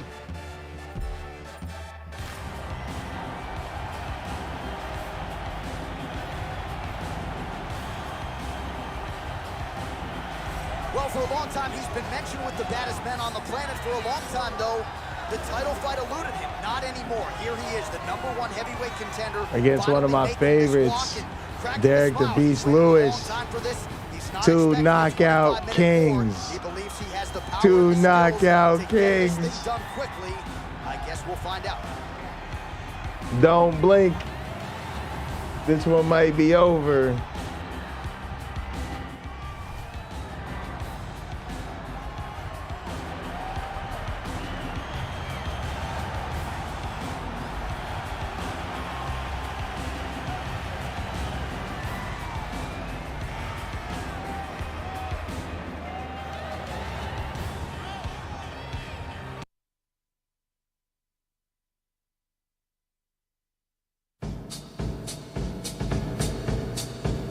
Oh, when the saints go marching in. Oh, when the saints go marching in. I want to be in that number. When the saints go marching in. Oh, when the sun refuses to shine. Oh, when the sun refuses to shine. I still want to be in that number when the sun refuses to shine. Oh, when the saints go marching in. Oh, when the saints go marching in. I'm going to sing as loud as thunder. Oh, when the saints. Here for the official introductions, Bruce Buffer. Ladies and gentlemen, this is the main event of the evening. When the action begins, our referee in charge, Herb Dean. And now, this is the moment UFC fans around the world have been waiting for. Live from the sold-out O2 Arena in London, England, it's time! 5 rounds for the undisputed UFC Heavyweight Championship of the world. Introducing first, fighting out of the blue corner. This man is a boxer, holding a professional record of 35 wins, 20 losses, and 1 no contest. He stands 6 feet 3 inches tall, weighing in at 260 pounds. Fighting out of Houston, Texas, presenting the challenger, Derek the Black Beast Lewis.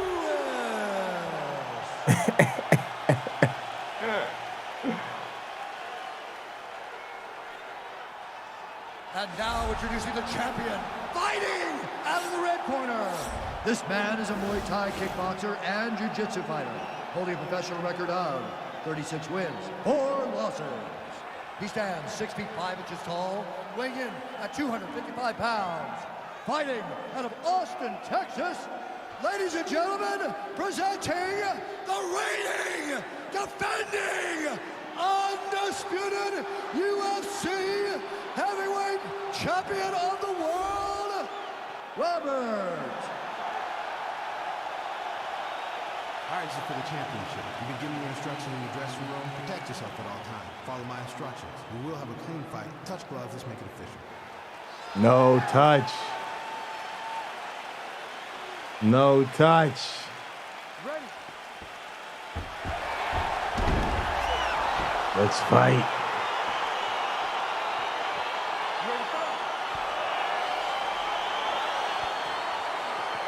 All right, here we go with round one, the champion, the incumbent, close to retirement. He has said here during fight week, I'm nearing the end of my career, but I'm not sure I'm there just yet. And I think for him, tonight will be a good litmus test. If he can maintain the belt and have another dominant performance, perhaps that would prolong what has been one of the more dominant careers this division has ever seen. If he loses the belt, perhaps it'll be time to walk away.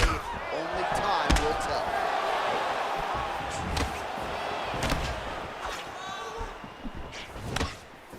Oh, big punch land. Oh, clean, tight combination there. Right hand upstairs. And now establishing that jab once again. Oof, I let him hit me. I dropped my guard. Because he's got his opponent hurt very bad. Yeah, he does. Nice hook. That was a great shot. Stop fucking around him. Bobby, what you doing? Throw the kick. There you go. For the leg. Strong kick to the outside of that lead leg for him there. You do not want to eat too many of those. No, you can't. He does not wind up on that kick, but he somehow is managing to land it with so much force. He's throwing every part of himself. Oof. Oh, I can't believe I went to throw a punch then. Really God stand damn, he's so... after you take a head kick like this, that is such toughness to even be on his feet right now. All right, he's trying to control posture here. Now trying to hip escape. He's going to start trying to move to a submission here. It looks like he's trying to attack arm triangle. Watch triangle, watch triangle. Needs to push the arm to the side. Get his head against the mat. Now what? It's in there deep. There you go.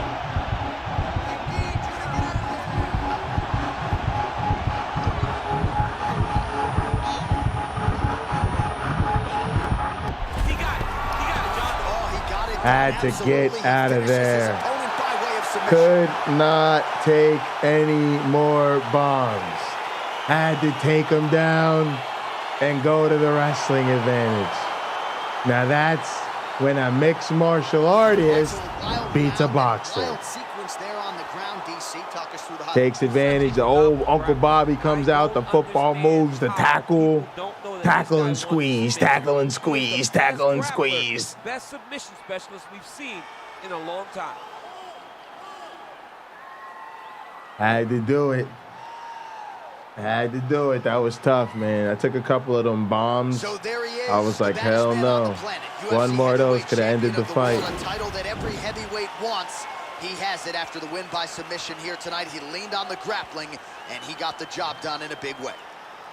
Ladies and gentlemen, referee Herb Dean is going to stop to this contest at 3 minutes, 11 seconds in the very first round. Declaring the winner by tap out due to an arm triangle choke. And still, the undisputed UFC heavyweight champion of the world. And still the baddest man on the planet. And now with another highlight for the real, the heavyweight champion submits the number. What you mean you can't tell him to get over it? Oh no, it's time to tell him to get over it. It's not even real, bro. Like, get out of here. Or more efficiently than he did here tonight. Your heavyweight champion and that's toxic. Like hell isn't toxic. Look at Jerome always in here with the gaslighting. Gaslighting Jerome. What, coming through an atheist stream, telling some atheists that telling a bunch of Christians that hell is Immoral is toxic. I mean, come on, really? Really? All right, what happens now? Do y'all give me, I didn't make GOAT status. Just fell short of GOAT. I think we missed like, I think I was like two accomplishments short. Too many knockouts, not enough submissions. If I'd have switched them over to submissions about halfway through or so, I could have knocked out that one. And also that loss, losing that title, killed the consecutive title defenses chances. Good shit, though. Now let's see what happens. I think they just retire him. I'm just wondering if I could still use him in exhibition and stuff. Career retirement.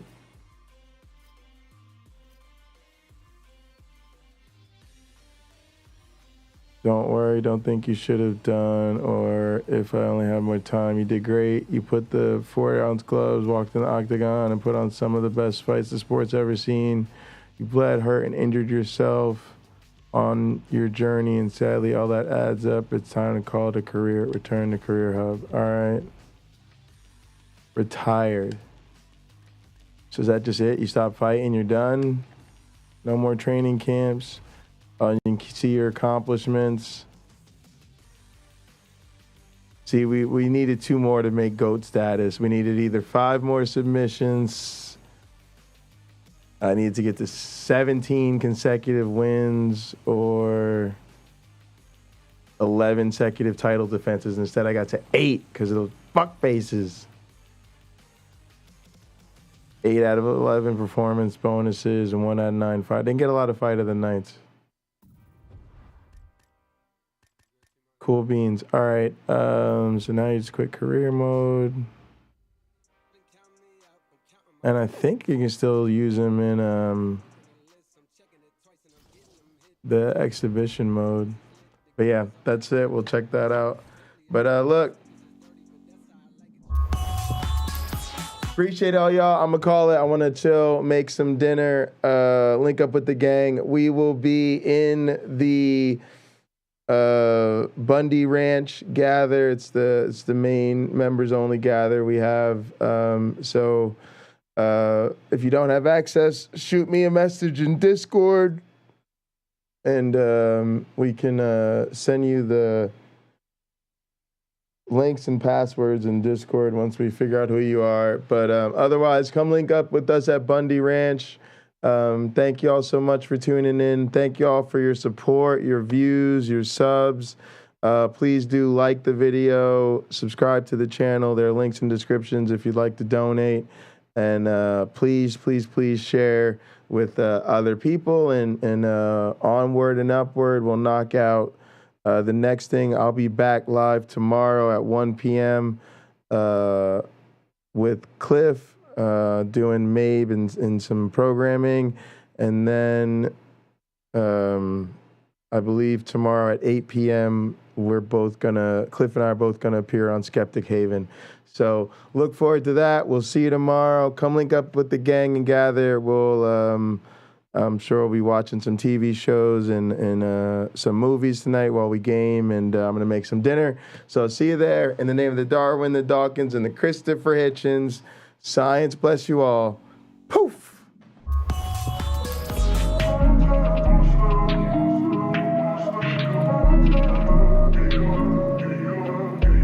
Zach,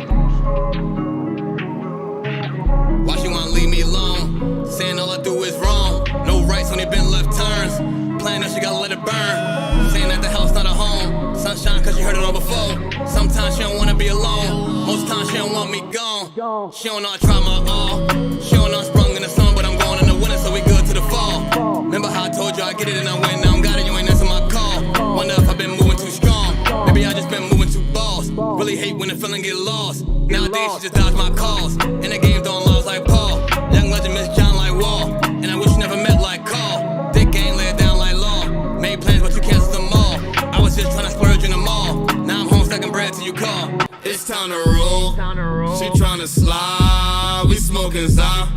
Stop acting shy. Cause you a demon when I get between your thighs, girl. You like my rib, you know I need you by my side, girl. It's time to roll.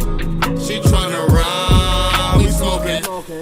Stop acting shy. Cause you a demon when I get between your thighs, girl. You like my rib, you know I need you by my side, girl. We smoking that side. I'm tryna get high. She said that she not ready for love, stop wasting my time. I got demons in my closet, I can't hide. I did all my exes wrong, they wish I died. Damn, I tried. They won't believe me when I say this. Oh my God, what a blessing. Hello Phoenix, that's my twin. I told these hoes they won't get my heart again, not again. Cause they went missing when I needed just a friend. They went missing, yeah, they all went missing. They don't want no smoke, they hit the blunt and started tripping. My daughter about to be 5.